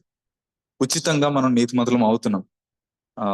అయితే ఇంకా చాలా స్లైడ్స్ ఉన్నాయి, టైం లేదు. I want to close it very soon. So ఒక విషయాన్ని నేను చెప్పాలనుకుంటున్నాను. నీతిమంతులంగా అవుతున్నాం, కరెక్టే. అయితే నాకు వచ్చేటువంటి ప్రయోజనం ఏంటి? నాకు నీతిమంతుడిగా అవటం వల్ల ఉన్న ప్రయోజనం ఏంటి అని అంటే, చూడండి, రోమీయులకు రాసినటువంటి పత్రిక 5వ అధ్యాయము 8-9 వచనాలు. అయితే దేవుడు మన ఎడల తన ప్రేమను వెల్లడిపరుచున్నాడు. ఎట్లనగా మనం ఇంకనూ పాపులమై ఉండగానే క్రీస్తు మన కొరకు చనిపోయెను. కాబట్టి ఆయన రక్తము వలన ఇప్పుడు నీతిమంతులముగా తీర్చబడి మరింత నిశ్చయముగా ఆయన ద్వారా ఉగ్రత నుండి రక్షింపబడదుము. ఇక్కడ మీరు అర్థం చేసుకోవాల్సిన విషయం ఏంటంటే, ఆయన రక్తము ద్వారా, ఎలా చెప్తున్నానంటే నిశ్చయముగా, చాలా కాన్ఫిడెంట్ గా, చాలా క్లారిటీగా ఆయన చెప్తున్నది ఏంటంటే, నిశ్చయముగా ఆయన ద్వారా ఉగ్రత నుండి రక్షించబడదు. ఇప్పుడు నీతిమంతులుగా తీర్చబడ్డారు కాబట్టి, ఆయన రక్తము వలన ఇప్పుడు నీతిమంతులుగా తీర్చబడి మరింత నిశ్చయముగా ఆయన ద్వారా ఉగ్రత నుండి రక్షించబడ్డాము. సో బెనిఫిట్ ఏంటి అని అంటే, నాకున్నటువంటి నిశ్చయత, నాకున్నటువంటి అష్యూరెన్స్ ఏంటి అని అంటే, యేసుక్రీస్తు రక్తము ద్వారా నేను నీతిమంతుడిగా తీర్చబడ్డాను. అయితే దేవుని యొక్క ఉగ్రత నుండి నేను రక్షించబడ్డాను. ద పాయింట్, నేను ఇప్పుడు చనిపోతే నేను యేసుక్రీస్తు యొక్క ఉగ్రత నుండి నేను తప్పించబడ్డాను. ఎందుకు అనంటే, ఆయన రక్తం ద్వారా నేను కడగబడ్డాను, నీతిమంతునిగా చేయబడ్డాను కాబట్టి ఇప్పుడు నేను ఆయన ఉగ్రత నుండి రక్షించబడ్డాను. యేసుక్రీస్తు 8వ అధ్యాయం ఇలాగే రాసుకుంటూ వెళ్ళిపోయి 8వ అధ్యాయం మొదటి వచనంలో ఆయన ఏమంటే, కాబట్టి ఇప్పుడు క్రీస్తు యేసునందు ఉన్న వారికి ఏ శిక్షా విధియు లేదు. ఏ శిక్షా విధి లేదు. రైట్, నేను ముగిస్తున్నానండి. ఒక్క మాట చెప్తున్నాను. దేవుని మహా ఉగ్రతకు, దేవుని కోపానికి, ఆయన ఉగ్రతకు తప్ప ఇక మరి దేనికి పనికిరానటువంటి క్రూరమైన, నికృష్టమైన, భయంకరమైన, ఘోరమైన పాపుల్ని దేవుడు ఏం చేశాడు తెలుసా? అంత ఘోరమైన పాపిని దేవుడు క్షమించి, నిర్దోషిగా ఎంచి, నీతిమంతుడిగా తీర్చడం అనేది అద్భుతమైన విషయం. ఏంటి అనంటే, కేవలం ఆయన ఉగ్రతలో, నరకంలో తగలబడిపోవాల్సినటువంటి వ్యక్తులని దేవుడు ఏం చేశాడనంటే, నువ్వు నిర్దోషివి అని ప్రకటించి నీతిమంతుడిగా తీర్చడం అనేది చాలా అద్భుతమైనటువంటి విషయం. ఈ విషయం మనిషికి ఏమిస్తుందనంటే, గొప్ప ఆదరణను, నిరీక్షణను, ఆనందాన్ని, ధైర్యాన్ని ఇస్తుంది. 5వ అధ్యాయం మీరు చూస్తే అక్కడ మీకు సమాధానము, ఆనందము, నిరీక్షణ వీటి వలన కలుగుతుంది అనేటువంటి విషయాన్ని మీరు చూస్తారు. కాబట్టి దేవుని దృష్టిలో నేను నీతిమంతుడిని అని మీరందరూ చెప్పగలగాలి. మీరందరూ అడిగినప్పుడు చేతులు ఎత్తగలగాలి. ఎందుకన్నానంటే, యేసుక్రీస్తు రక్తము చేత కడగబడిన నేను ఆ క్షణమందే నన్ను ఆయన నీతిమంతుడిగా ప్రకటించాడు. We are justified not by our works but by the sacrifice of Jesus Christ. ఆయన త్యాగము ద్వారా, ఆయన నీతి ద్వారా నేను నీతిమంతుడిగా తీర్చబడ్డాను. పరలోకంలో అడుగు పెట్టిన వెంటనే అక్కడ ఉన్న వాళ్ళు, నువ్వు ఏ విధంగా ఇక్కడ అడుగు పెట్టావు అని అంటే, మనం చెప్పాల్సినటువంటి సమాధానం ఏంటో తెలుసా? నా నీతిని బట్టి నేను రాలేదు, ఆయన నీతి వస్త్రములు నా మీద ధరింప చేశాడు కాబట్టి నేను నీతిమంతుడిగా అంగీకరించబడ్డాను. కాబట్టి మనమందరము కూడా క్రీస్తు యేసునందు ఏ శిక్షావిధి లేని వారమై ఉన్నాము. ఎందుకు అనంటే మనమందరము నీతిమంతులముగా తీర్పు తీర్చబడ్డాము. విషయాన్ని మనమందరం హృదయాల్లో అర్థం చేసుకొని ప్రభుని స్తుతించాల్సినటువంటి విషయం కాబట్టి ఈ విషయాలు మీరు ఒకసారి ధ్యానించండి. రోమపత్రిక 3, 4, 5, 6, 7 అండ్ 8th చాప్టర్ వరకు ఒకసారి ఈ విషయాలు ఒకటే అంశం గురించి 5 అధ్యాయాలు రాయబడ్డాయి కాబట్టి దీన్ని ఒకసారి జ్ఞాపకం చేసుకోండి. ప్రార్థన చేస్తున్నాం. ప్రేమ కలిగిన తండ్రి, నీకు వందనాలు ప్రభువా. నిజంగా నాయన కేవలము ఉగ్రతను అనుభవించవలసిన వారమై ఉండగా నీతిమంతునిగా మమ్మల్ని తీర్చడానికి నీ ప్రియకుమారుని మా స్థానమందు నీ ఉగ్రతనంతా ఆయన మీద కృమ్మరించి మమ్మల్ని నీ ఉగ్రతను తప్పించినందుకే నీకు స్తోత్రాలు ప్రభువా. అంత మాత్రమే కాదు, ఆయన నీతిగా జీవించిన జీవితం అంతా మా అకౌంట్కి ట్రాన్స్ఫర్ చేసి మమ్మల్ని నీతిమంతులుగా తీర్పు తీర్చినందుకే నీకు స్తోత్రాలు చెల్లిస్తున్నాం.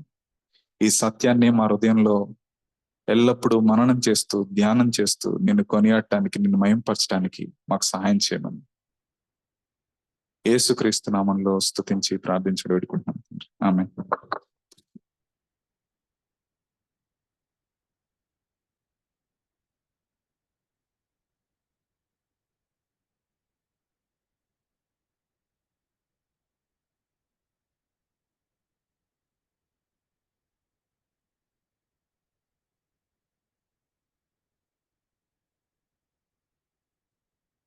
మరి చెప్పబడిన వాక్యం నిమిత్తం ఎవరైనా స్పందిస్తూ ప్రార్థన చేసిన యెడల మనం దేవుణ్ణి ఆరాధించుకుంటాం.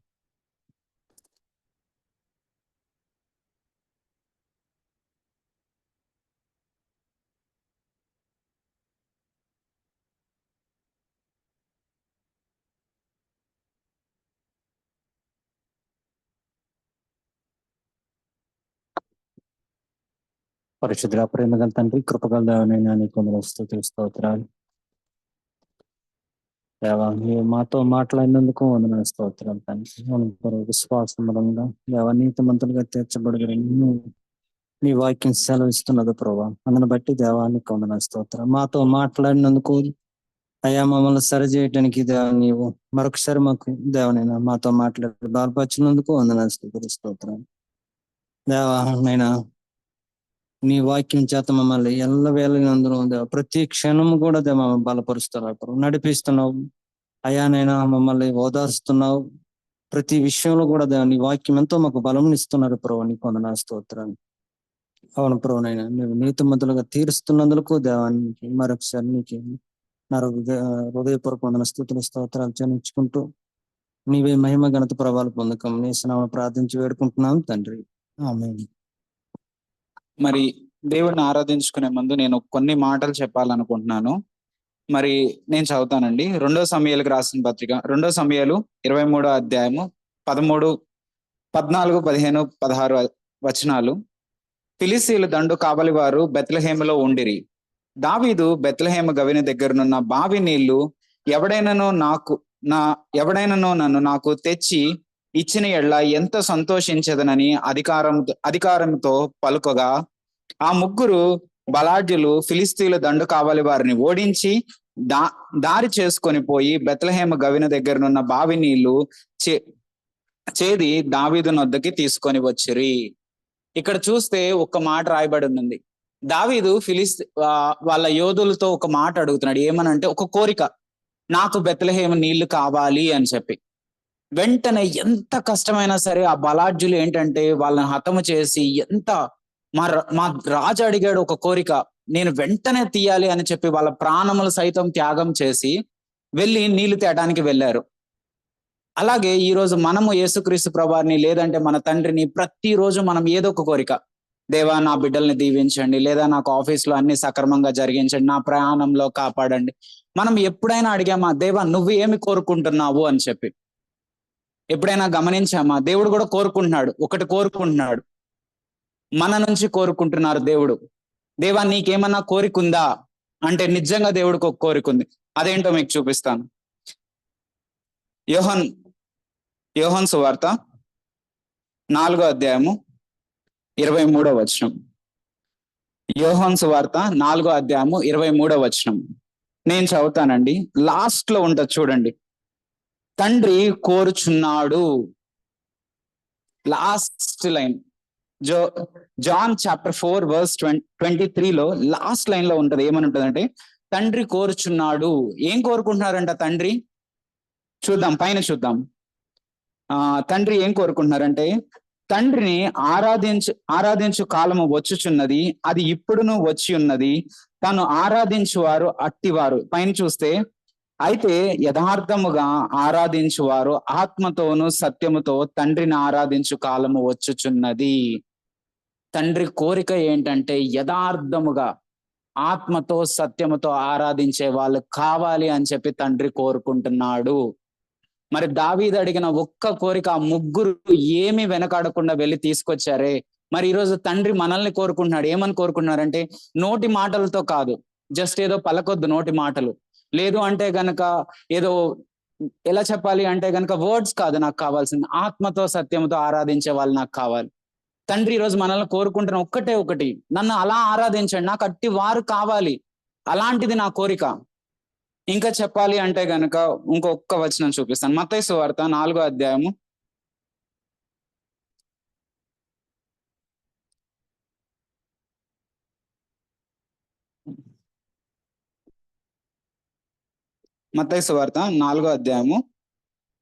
10వ వచనం. ప్రభువు అయిన నీ దేవునికి మ్రొక్కి ఆయనను మాత్రమే సేవింపవలనని వ్రాయబడి ఉన్నది. చూడండి, ఎప్పుడైనా సరే మ్రొక్కిన తర్వాతే ఆయన సేవ మొదలవుతుంది. ప్రపంచమంతా గాడ్కి ఏదో ఒకటి చేయాలని చేస్తున్నారు తప్ప చేసే ముందు ఫస్ట్ స్టార్ట్ విత్ వర్షిప్. ఎందుకంటే ఇంగ్లీష్ లో మీరు చదివితే కనుక క్లియర్ గా ఉంటుంది. You must worship the lord your God and serve only him. Please, మనం ఏది చేస్తున్నా సరే, మన కుటుంబంని కడుతున్నా సరే, మన సంఘంలో ఒక పని చేస్తున్నా సరే, అది ఎక్కడ మొదలవ్వాలంటే ఆత్మతో సత్యముతో ఆరాధనతోనే మొదలవ్వాలి. ఈరోజు ఎవరైనా సరే దేవా నీకేమన్నా కోరిక ఉందా అంటే దేవుని కోరుకునే కోరిక ఒక్కటే, అదేంటంటే మనం ఆత్మతో సత్యంతో ఆరాధించాలి. మరి దేవుడు మనకి విలువైన సమయాన్ని ఇచ్చాడు. నిజంగా మనము ఇప్పుడు వరకు ఎలా ఆరాధించినా సరే అన్ని దేవుడు కొట్టేశాడు. చెప్పాడు కదా బ్రదర్, ఆయన ఉచితముగా మనల్ని నీతిమంతుడిగా చేసిన, ఆయన రక్తములో మనల్ని నీతిమంతుడిగా చేసిన. మరి అలాంటి నీతిమంతులమైన మనము ఆత్మతో సత్యముతో ఆయన ఆరాధించాలి. మరి ఈ సమయాన్ని నిజంగా మనల్ని మనం పరిశీలించుకుందాం. దేవా, నేను ఇవాళ నిన్ను ఆత్మతో సత్యంతో ఆరాధిస్తాను. నా దినమెల్లా నేను చేసిన ప్రతి ఒక్కటి నీ దగ్గరకు వచ్చి క్షమాపణ అడిగి నిన్ను ఆత్మతో సత్యంతో ఆరాధిద్దాం. మరి ఈ సమయాన్ని ప్రతి ఒక్కరు సద్వినియోగపరచుకోండి. మరి ప్రతి ఒక్కరు మరి మిమ్మల్ని మీరు పరిశీలించుకొని మిమ్మల్ని మీ హృదయంలో దేవుని తట్టు తిరిగి మరి ఈరోజు అడుగుదాము తండ్రి. మరి ఆరాధించే ముందు ఒక్కసారి మనల్ని మనం పరీక్షించుకో. దేవా, నిజంగా దావీదు ఒక్క కోరికంగానే ప్రభా వాళ్ళు వెళ్ళి ఎంత కష్టమైన నీళ్లు తీసుకొచ్చారు ప్రభా. మరి ఈ రోజు నీ కోరిక ఏంటో నాకు తెలియజేస్తావు, నిన్ను ఆరాధించాలని చెప్పి. మరి నిజంగా ప్రభా ఈ రోజు ప్రభా నిన్ను ఆరాధించే ముందు నన్ను నేను పరిశీలించుకుంటున్నాను తండ్రి. నా జీవితంలో ప్రభా ఎక్కడైనా నేను పాపంతో నిండుకొని ఉన్నానా? ఎక్కడైనా ప్రభా ఇంకా నీ మాటకు విధేయత చూపించకుండా నా కొరకు నేను జీవిస్తున్నానా ప్రభా? దయతో నన్ను మన్నించండి ప్రభా. తండ్రి, ఎప్పుడు చూసినా ఏదో ఒకటి చేద్దామంటున్నాను తప్ప నీ సన్నిధికి వచ్చి నీ దగ్గర తండ్రి ముందు వర్షిప్ చేయటం నాకు రావట్లేదు ప్రభా, నాకు నేర్పించమని అడుగుదాము.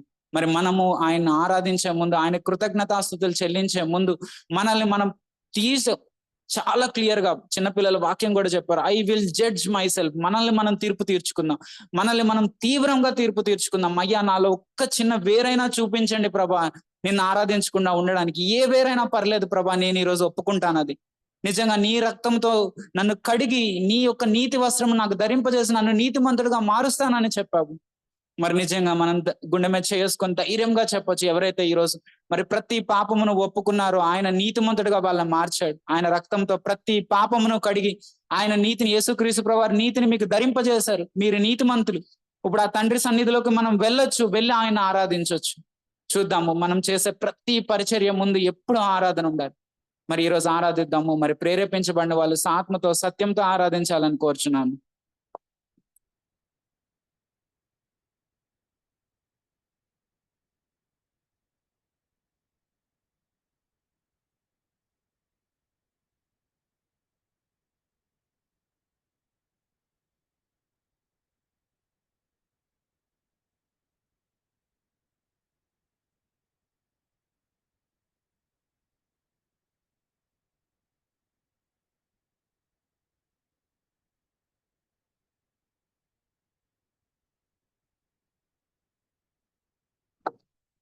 అత్యున్నత సింహాసనాసీనుడు అయి ఉన్నటువంటి మా గొప్ప ప్రియ పరలోకపు తండ్రి, దేవా మీకే హృదయపూర్వకమైనటువంటి కృతజ్ఞత వందనాలు స్తోత్రములు యేసుక్రీస్తు ప్రభువారి యొక్క పుణ్యనామములు సమర్పించుకుంటున్నాం తండ్రి.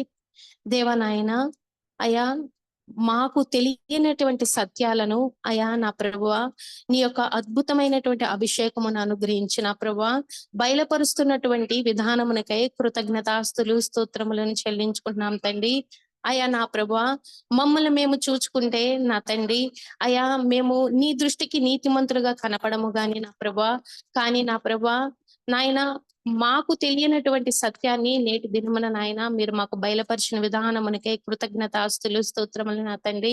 అయ్యా ఏమిచ్చి మీ రుణం తీర్చుకోగలం ప్రభువా? అయ్యా మీరు చూస్తున్నటువంటి నా ప్రభువా మీరు తీర్చినటువంటి నీతిని అనుసరించి మేము జీవించటం వల్లనే కదా నా తండ్రి.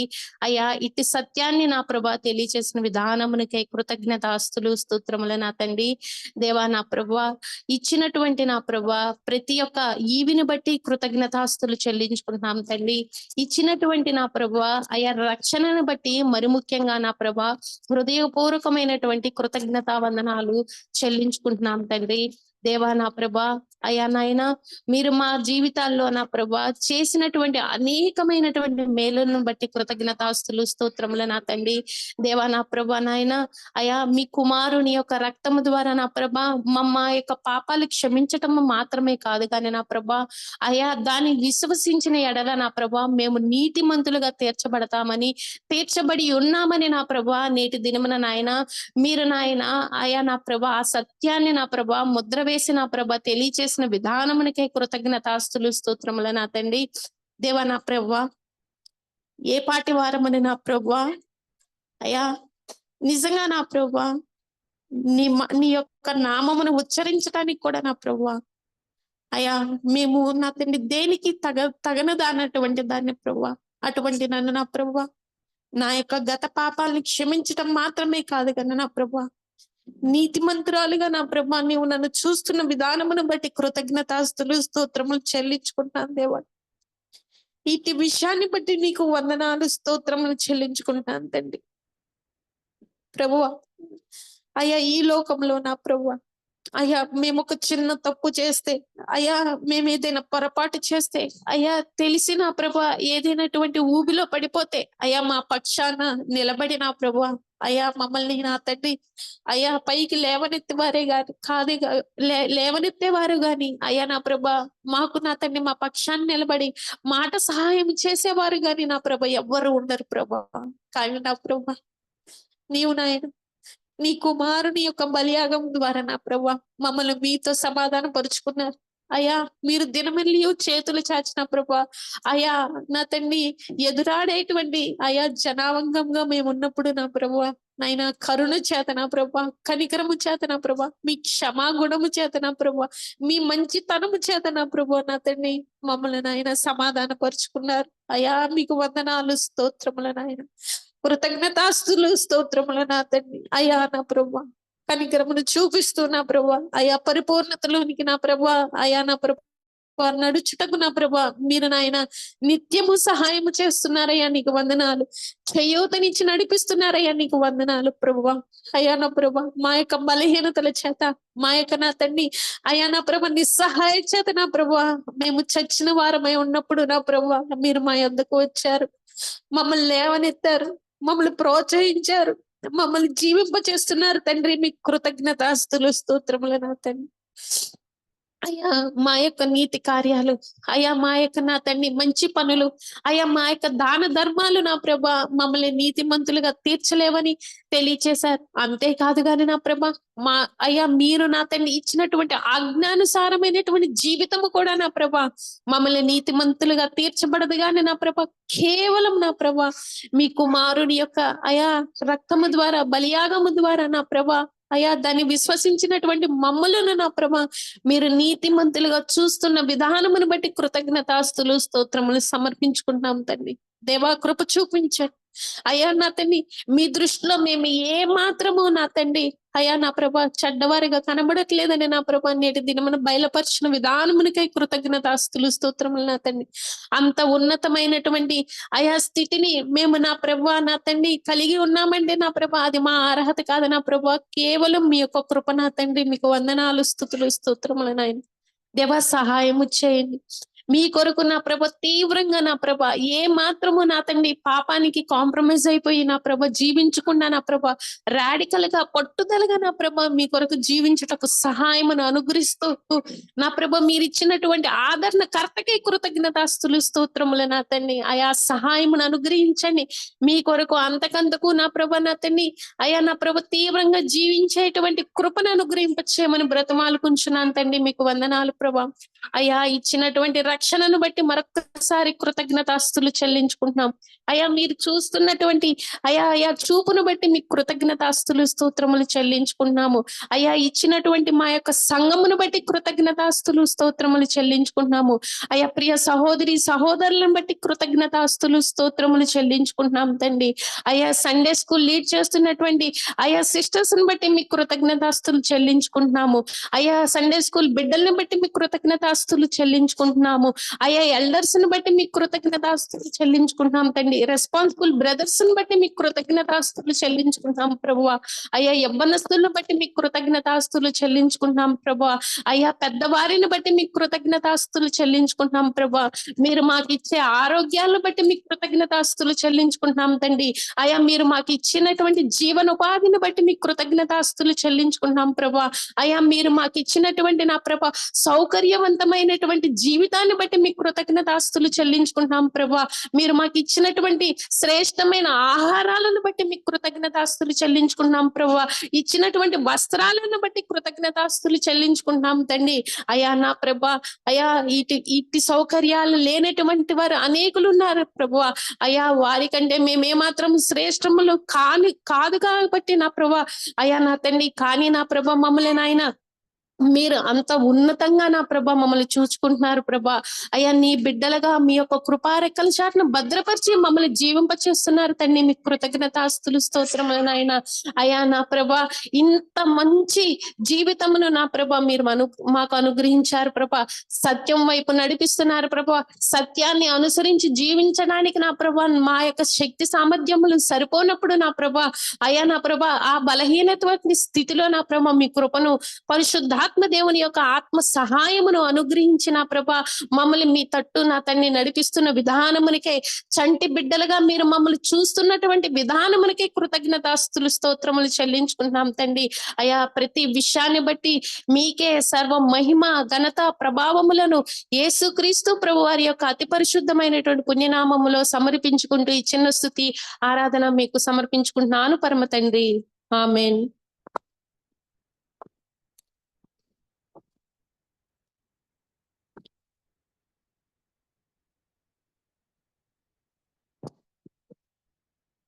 దైవానికి స్తోత్రం తండ్రి. ఈ సమయంలో కృతజ్ఞతతో మీ ఎద్దుకు వస్తూ ఉన్నాం తండ్రి.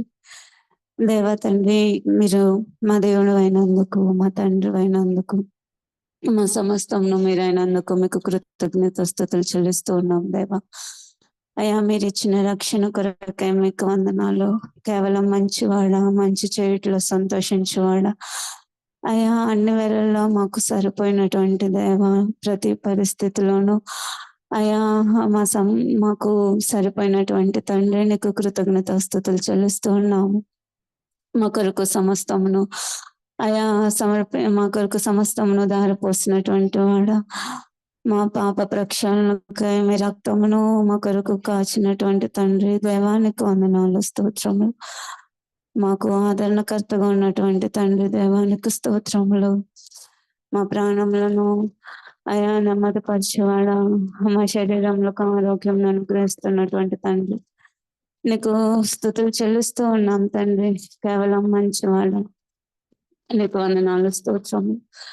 మా పొరమాలను ముందుగానే ఏర్పరిచినటువంటి తండ్రి నీకు వందనాలు స్తోత్రములు చెల్లిస్తూ ఉన్నాం ప్రభు. మాకు బలమైనటువంటి దేవ మమ్మల్ని బలపరుస్తున్న దేవానికి వందనాలు స్తోత్రములు. మమ్మల్ని ఎన్నడూ విడవనటువంటి తండ్రి నీకు వందనాలు కృతజ్ఞతలు చెల్లిస్తూ ఉన్నాం తండ్రి. అయ్యా మాకు ఇచ్చిన సమస్తమును బట్టి, మాకు ఇచ్చిన ఫెలోషిప్ ను బట్టి, అయ్యా దేవా తండ్రి మా పరిస్థితులన్నిటిని బట్టి మీకు కృతజ్ఞతలు చెల్లిస్తూ ఉన్నాం ప్రభువా.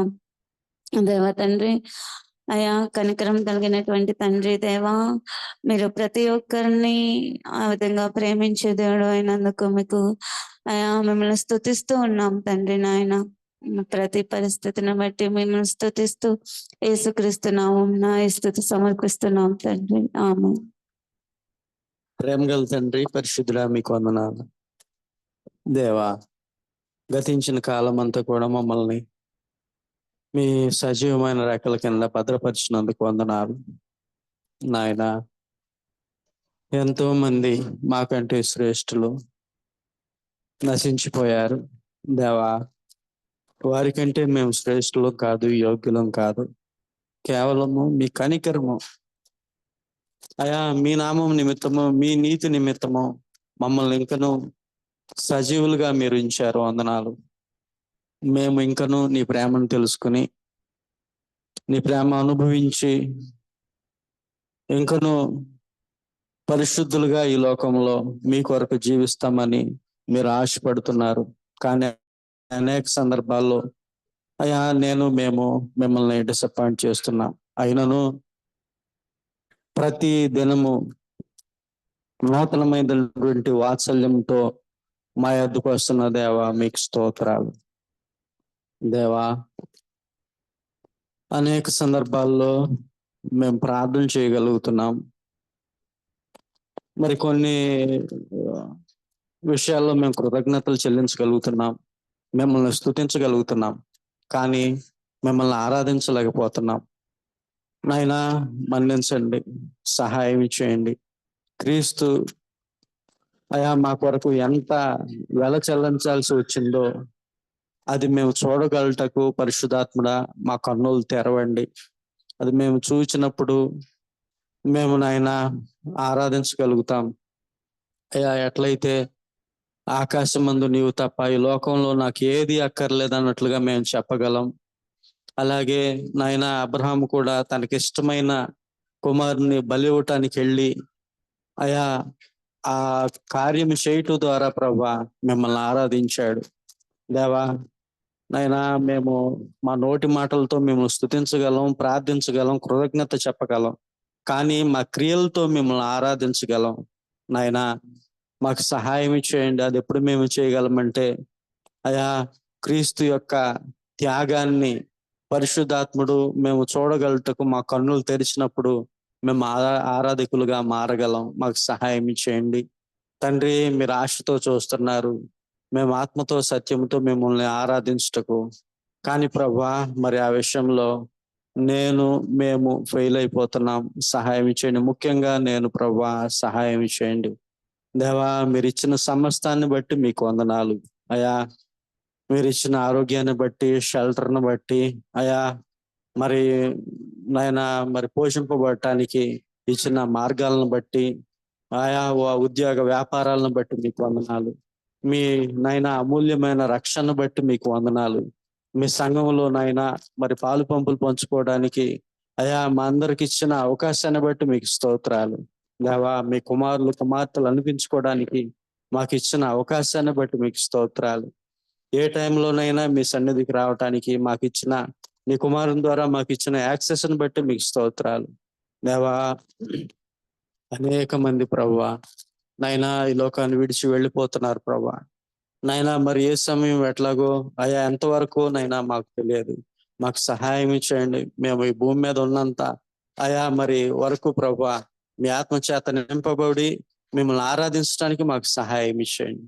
కనికరం చూపించండి అయా. క్రీస్తు ప్రేమ చేత మమ్మల్ని ఆకర్షించండి అయా. మా కన్నులు తెరవండి, మాకు సహాయం చేయండి దేవా. అవి మీరు చేస్తారు ప్రభువా. మీ పరిశుద్ధాత్మను మాకు నాయనా మీ పరిశుద్ధాత్మను మాకు సహాయం చేస్తాడు. మాకు నాయనా క్రీస్తు త్యాగాన్ని మాకు వివరిస్తాడు ప్రభువా.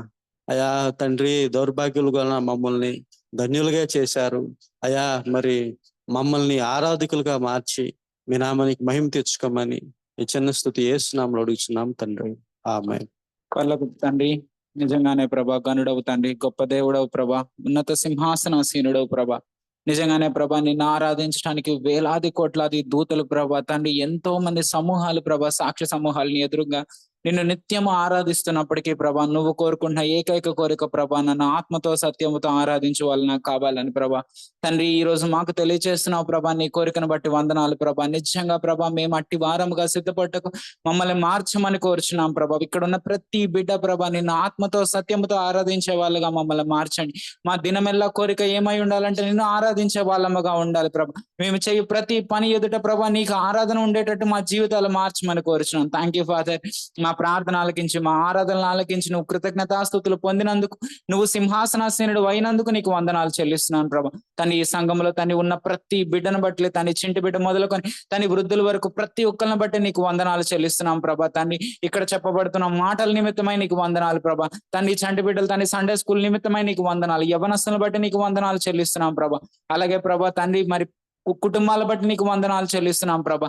తండ్రి మరి చేసిన పరిచర్య చేసిన ప్రతి బిడ్డలను బట్టి నీకు వందనాలు చెల్లిస్తున్నాను తండ్రి. తండ్రి కనపడకుండా తండ్రి సంఘం కొరకు ప్రార్థనలు చేసిన ప్రతి వాళ్ళని బట్టి నీకు వందనాలు చెల్లిస్తున్నాం ప్రభా. అలాగే ప్రభా తండ్రి మా ఎల్డర్ బట్టి నీకు వందనాలు చెల్లిస్తున్నాం ప్రభా. తండ్రి మా ఓవర్సీస్ గా ఉన్న విక్టర్ బ్రదర్, విన్సెంట్ బ్రదర్ని బట్టి మీకు వందనాలు చెల్లిస్తున్నాం. జాక్పన్ గారిని బట్టి, ఆని పూనన్ గారిని బట్టి, వాళ్ళకి ఇచ్చిన మంచి ఆరోగ్యమును బట్టి నీకు వందనాలు ప్రభా. తండ్రి వీళ్ళందరినీ ప్రభా మంచి ఆరోగ్యంతో ప్రభా కాపాడి ప్రభా మమ్మల్ని ఇంకా ప్రభా నీకు మహిమతో చూడటకు తను నడిపించడానికి మీరు సహాయం చేయమని కోరుచు. తను ఈ కూడికంతయు ప్రభా నీకు మహిమకరంగా జరిగినందుకు, నువ్వు ఘనత పొందినందుకు నీకే వందనాలు చెల్లిస్తూ అతి త్వరలో రాను మా ప్రియ ప్రభా యేసునామమున బతిలాడి వేడుకొని నడుచున్నాను తండ్రి. Amen. Thank you brothers and sisters. మరి వాక్యం ధ్యానించుకుందామండి. మరి లాస్ట్ వీక్ నేను కొన్ని హెచ్చరికలు చెప్పాను. మరి ఇవాళ కూడా ఇంకొన్ని హెచ్చరికలు చెప్పాలనుకుంటున్నాను. మరి సమయం తక్కువగా ఉంది, నేను కొన్నే చెప్తాను. అది ఏంటంటే గనక, ఇంకో హెచ్చరిక ఏంటి అంటే గనక, మనము చెప్పే మాటల కంటే మనము జీవించే జీవితం గొప్పది. గొప్పది అనే దానికంటే కూడా మన మాటల కంటే మన జీవితం ఎక్కువ మాట్లాడుతుందంట, మనం జీవించే జీవితం. అది ఎలాగంటే నేను ఒక మాట చూపిస్తాను. హెబ్రీయులకు రాసిన పత్రిక 11వ అధ్యాయము 7వ వచనం. హెబ్రీయులకు రాసిన పత్రిక 11వ అధ్యాయము 7వ వచనము. విశ్వాసమును బట్టి నోవాహు అది వరకు చూడని సంగతులను గూర్చి దేవుని చేత హెచ్చరింపబడి భయభక్తులు గలవాడై తన ఇంటి వారి రక్షణ కొరకు ఒక ఓడను సిద్ధము చేసెను. అందువలన అతడు లోకము మీద నేరస్థాపన చేసి విశ్వాసమును బట్టి కలుగు నీతికి వారసుడాయను. ఇక్కడ చూస్తే నోవాహు ఏం చేస్తున్నాడంట? ఈ తరము వారికి నేరస్థాపన. He is going to judge this generation people. అంటే మనల్ని, నిన్ను నన్ను నోవాహు ఏం చేస్తున్నాడంటే వేలిపెట్టి చూపిస్తున్నాడు. చెప్పాలి అంటే ఏమని చూపిస్తున్నాడంటే, నోవాహు తన ఓడ కట్టింది ఎన్ని సంవత్సరాలు అంటే గనక 120 సంవత్సరాలు. 1 ఏడు కాదు, 2 ఏళ్ళు కాదు, లేదంటే 1 నెల కాదు, 2 నెలలు కాదు. దేవుడు ఒక మాట చెప్పి, ఇదిగో నోవాహు నువ్వు ఓడ కట్టాలి, ఈ ఓడ మాత్రమే నిన్ను కాపాడుతుంది. ఎందుకంటే నేను ఈ భూమి మీద ఒక జలప్రలయం తెప్పించబోతున్నాను, అందరూ నశించిపోతారు, కేవలం నువ్వు మాత్రమే, నువ్వు నీ కుటుంబం రక్షణ పొందాలి అంటే, కాపాడబడాలి అంటే గనక ఈ ఓడ నిర్మించబడాలి. మరి ఓడ ఎలా కట్టాలి? దేవుడు ఆకాశం నుంచి ఓడ తీసుకొచ్చేస్తాడా? లేదు. అడగొచ్చు, దేవా ఈ ఓడ కట్టడానికి డబ్బులు ఎక్కడివి, ఈ ఓడ కట్టడానికి ప్రయాసాలు ఎక్కడ, ఏమి ఎక్కడివి అంటే దేవుడు చెప్పిన మాట, నువ్వే కట్టాలి, నువ్వే కష్టపడాలి, నువ్వే వెళ్ళి చెక్కలు తీసుకురావాలి, నువ్వే తెచ్చి గమ్ పూయాలి, నువ్వే తెచ్చి మేకులు కొట్టాలి, వాటికి ప్రతిరోజు వెళ్ళి పరిశీలించాలి, ఈ చెక్క బాగుందా లేదా, ఈ చెక్క ఇక్కడ సరిగ్గా సరితుడిద్దా లేదా, అన్ని నువ్వే చేయాలి.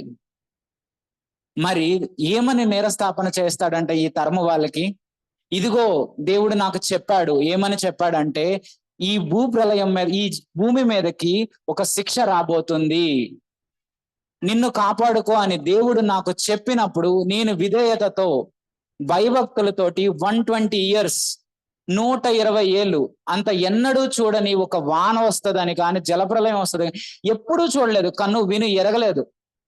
అయినప్పటికీ దేవుడు చెప్పిన మాటకు విధేయత చూపించి, అవును దేవుడు చెప్పాడంటే ఇది ఖచ్చితంగా జరుగుతుంది, నన్ను కాపాడగలిగేది ఓడ మాత్రమే అని తెలుసుకొని ప్రయాసతోటి ఎంతో ఎంతమంది హేళన చేస్తున్నా, చుట్టుపక్కల అందరూ నవ్వుతున్నా సరే, ఎంతమంది వేలు పెట్టి చూపిస్తున్నా సరే, ఒకే గురికి కలిగి ఉన్నాడు. ఏమని గురి కలిగి ఉన్నాడు అంటే ఓడ కట్టబడాలి. ఎందుకంటే నన్ను రక్షించేది ఈ ఓడ మాత్రమే. మరి మన తరము వారికి ఏం చెప్తున్నాడంటే బుద్ధి కలుగుడికై ఒక మాట చెప్తున్నాడు. నాకు దేవుడు సెలవిచ్చాడు. ఏమని సెలవిచ్చాడు అంటే నన్ను రక్షిస్తుంది ఓడ అని సెలవిచ్చినప్పుడు, ఇదిగో మిమ్మల్ని రక్షించేది యేసుక్రీస్తు ప్రభువారు మాత్రమే. మీ పాపముల నుంచి రక్షించేది యేసుక్రీస్తు ప్రభువారు రక్తము మాత్రమే. మిమ్మల్ని నీతిమంతులుగా చేయగలిగేది ఆయన మాత్రమే. పాపములో ఉండకండి, మీ పాపము నుంచి వెనుతిరగండి. పాపంలో జీవించడం దేవుని చిత్తము కాదు. మరి నోవాహు మనల్ని నేరస్థాపన చేస్తున్నాడు, వేలెత్తి చూపిస్తున్నాడు. మరి ఈరోజు మనం మారామా? ఈరోజు మనతో మాట్లాడతాడు నోవాహు. మీరు ఇంటికి వెళ్ళాక కళ్ళు మూసుకొని చూస్తే నోవాహు వచ్చి మీతో మాట్లాడతాడు. ఇదిగో నేను ఓడ కట్టుకొని నా కుటుంబాన్ని రక్షించుకున్నా. నువ్వు ఏమి కట్టి నీ కుటుంబాన్ని రక్షించుకోబోతున్నావు? పాపంలో జీవించి రక్షించుకోబోతున్నావా, లేదా నీతిమంతుడుగా యేసయ్యా నన్ను క్షమించండి, నీ రక్తముతో నన్ను కడగండి, నేను నీతిమంతుడిగా అవ్వాలనుకున్నాను, నాకు ఏ జై జీవితం చూపించావు అది నాకు కావాలి, ఎందుకంటే అది మాత్రమే నన్ను రక్షిస్తుంది, అది మాత్రమే నా కుటుంబాన్ని రక్షిస్తుంది. మరి నోవాహు అలా నేరస్థాపన చేయబోతున్నాడు మన మీద. మరి ఏం చెప్తాం మనం? నోవాహు అయితే చెప్పాడు, విధేయుడినై నేను ఓడ కట్టాను తండ్రి అని. మరి మనమేం చెప్పగలమా? ఏమని చెప్తాం మనము? దేవా, నేను ఆదివారం సండే ఖచ్చితంగా వెళ్తా సంఘానికి, సిఎఫ్సికి మాత్రమే వెళ్తా, సత్యమైన బోధలు మాత్రమే వింటా, డైలీ డివోషన్స్ వింటా, బైబిల్ చదువుతా, ప్రేయర్ చేస్తా. గాడ్ ఇవన్నీ అడగట్లా. నీ జీవితం ఎక్కడా? నీకు చెప్పబడుతున్న ప్రతి మాటకు విధేయత ఎక్కడా? ఆయన ప్రేమించేవారు ఏం చేస్తారంట చెప్పండి? మరి బైబిల్లోనే ఉంది కదా, దోస్ హూ లవ్ గాడ్ ఏం చేస్తారు? వాళ్ళు ఓబే హిస్ కమాండ్మెంట్స్. ఇంకో మాట లేదు. మరి మనం చెప్తామా, దేవా నేను నిన్ను ప్రేమిస్తున్నానని ఎక్కడ చూపిస్తాం? బైబిల్ చదవడం తప్పు కాదు, ప్రార్థన చేయడం తప్పు కాదు, సండే ప్రతి విధేయతతో ప్రతి ఆదివారం మనల్ని తగ్గించుకొని గుడికి రావడం తప్పు కాదు. కానీ ఇవన్నీ దేని తట్టు తిరగాలి అంటే మనం ఆయన ఆజ్ఞలను అంగీకరించాలి. మన ప్రతి నిమిషము మన జీవితం మారాలి. ఆ రోజు నేరస్థాపన చేసేటప్పుడు నోవాహు మనల్ని నేరస్థాపన తలదించుకునే వాళ్ళంగా ఉండకూడదు. మనం కూడా నోవాహు ఎలా అయితే తన కుటుంబాన్ని రక్షించుకున్నాడో మనం కూడా తల ఎత్తి, దేవా నువ్వు నన్ను రక్షించావు తండ్రి. నోవాహు ఎలా అయితే ఓడ కట్టుకొని తన కుటుంబాన్ని కాపాడుకున్నాడో నేను కూడా నా జీవితమును కాపాడుకోవడానికి నిన్ను నమ్ముకొని ఉన్నాను. నిజంగా ఈ రోజు ఎవరైనా ఇంకా రక్షణ పొందకుండా, దేవుడు మీకు పదే పదే చెప్తున్నా, ఇదిగో ఇదే సమయము, ఇదే రక్షణ దినము, మీ పాపములు తెలుసుకొని కూడా లేదు ఇది సమయం కాదు, ఇంకా టైం ఉంది, లేదా నేను ఇంకా లోకంలో ఎంజాయ్ చేయాల్సిన వాళ్ళు అనుకుంటున్నావా? ఇదిగో నోవాహు నీతో మాట్లాడుతున్నాడు. Repent of your sins. ప్రతి పాప విషయమై మనం మారు మనసు పొందాల్సిందే. అలాగే ఇంకొకరు నేరస్థాపన చేస్తున్నారు. ఎవరు అంటే గనక మత్తయి సువార్త 12వ అధ్యాయము 41-42 వచనాలు. Matthew chapter 12, 41 and 42 verse. నినెవే వారు యోనా ప్రకటన విని మారు మనసు పొందిరి గనుక విమర్శ సమయమున నినెవే వారు ఈ తరము వారితో నిలబడి వారి మీద నేరస్థాపన చేయుదురు. ఇదిగో యోనా కంటే గొప్పవాడు ఇక్కడ ఉన్నాడు. ఏం చేస్తారంట నినెవే వాళ్ళందరూ? యోనా ఎలాంటి వాడు? దేవుడు చెప్పిన మాటకు వెంటనే విధేయత చూపించలేదు. యోనా ఏమనుకున్నాడు? ఆ ప్రజలు నా యొక్క తండ్రులను చంపిన వాళ్ళు, నేను వాళ్ళ దగ్గరికి వెళ్ళను, వాళ్ళకి నేను వాక్యము చెప్పను, నాకు తెలుసు నేను వాళ్ళకెళ్ళి బోధిస్తే ఖచ్చితంగా వాళ్ళు మారు మనసు పొందుతారు, నేను చెప్పను అని పారిపోతాడు. ఓడ ఎక్కి పారిపోతాడు. ఓడలో ప్రళయం వస్తుంది, అయినా మాట్లాడు. అయినా ఏం చెప్తాడు? లేదు నా వల్లే ఈ ప్రళయం వస్తుంది, నన్ను ఆ ప్రదేశానికి తీసుకెళ్ళండి అంటాడా? లేదు నీటిలో పడేయండి, చచ్చిపోయినా పర్లేదు నేను, కానీ ఆ ప్రదేశానికి వెళ్ళను అన్నాడు. చేప మింగి 3 రోజులు సమయం పట్టింది మారు మనసు పొందడానికి. తిరిగి వచ్చాడు, నినెవేకి వచ్చి నినెవేలో చెప్తున్నాడు, ఇదిగో మీ పాపము అధికముగా ఉన్నది, మీ పాపము నుంచి వెనుతిరగండి. అవిధేయుడుగా ఉన్న యోనా నినెవే పట్టణమునకు ఒక్క మాట చెప్పగానే నినెవే రాజు సైతము గోనె పట్ట కట్టుకొని బూడిదలో ముఖమును పెట్టుకొని దేవుని తట్టు తిరిగాడు. నినెవే వాళ్ళ ప్రజలందరూ ఈరోజు మనతో మాట్లాడుతున్నారు, ఇదిగో యోనా చెప్తేనే మేము మారామే, యోనా మా మీద శిక్ష వస్తుందంటే మమ్మల్ని మేము మార్చుకున్నామే, ఇదిగో మీరు ఇంత శ్రేష్టమైన కాలంలో, కొత్త నిబంధన కాలంలో, పరిశుద్ధాత్మ శక్తి కలిగిన కాలంలో ఉంటూ, ఇంకా చెప్పాలంటే అద్భుతమైన దైవ గ్రంథం చేతిలో పట్టుకొని, దేవుని మాటలు చేతిలో పట్టుకొని, ఏది మీ జీవితము? దేవుని కొరకు ఎక్కడ జీవిస్తున్నాం మనము? ఆదివారం కాదండి మన జీవితము. దేవుడు ఆదివారం మనం చూసే ఈ 2 గంటలు 3 గంటలు దేవుడు కౌంటే చేయరు. ఎందుకంటే ఆదివారం ప్రతి ఒక్క సంఘంలో ప్రతి ఒక్కళ్ళు నీతిమంతులుగానే ఉంటారు. కానీ ఇక్కడ కాదు. అవర్ చర్చ్ ఈస్ డిఫరెంట్ అని ఎలా చెప్తామంటే, ఆదివారం కాదు ప్రాముఖ్యం మాకు, సోమవారం నుంచి శనివారం వరకు ప్రతి నిమిషం మాకు ప్రాముఖ్యమే. ప్రతి నిమిషం మేము దేవుని సన్నిధిలోనే ఉంటాం. ప్రతి నిమిషం మమ్మల్ని మేము తీర్పు తీర్చుకుంటాం. ప్రతి నిమిషం మేము దేవుడి చిత్తానుసారంగానే నడుస్తాము. యోనా చెప్పినప్పుడు ఎలాగైతే నినివే పట్టణం మారారో మనము కూడా మారాలి. యేసుక్రీస్తు ప్రభువారి మాటలు మనం వింటున్నాము. ఆయనతో చిత్తానుసారంగా నడిచిన అపోస్తుల మాటలు మనం ప్రతిరోజు చదువుతున్నాం. ఏది మన జీవితంలో మార్పు? నేరస్థాపనలో మనం ఎవ్వరం నిలవకూడదు. ప్లీజ్, మనం వింటున్న వాక్యములు అతి శ్రేష్టమైనవి. దెర్ ఇస్ నో, ఈ చర్చ్ లో కానీ ఎక్కడైనా సిఎఫ్సిలో కానీ there are 2 no entry boards. అంటే ఏంటంటే ఆ 2 ప్రదేశములకు వెళ్ళకూడదు. ఒకటి నేరస్థాపన, ఇంకోటి డిస్కరేజ్మెంట్. ఇక్కడ ఎవ్వరు కూడా మీ మీద నిందారోపణ చెయ్యట్లేదు. మేము ప్రతి మాట చెప్పేది ఏంటంటే మిమ్మల్ని లేపడానికే, ప్రోత్సహించబడటానికి.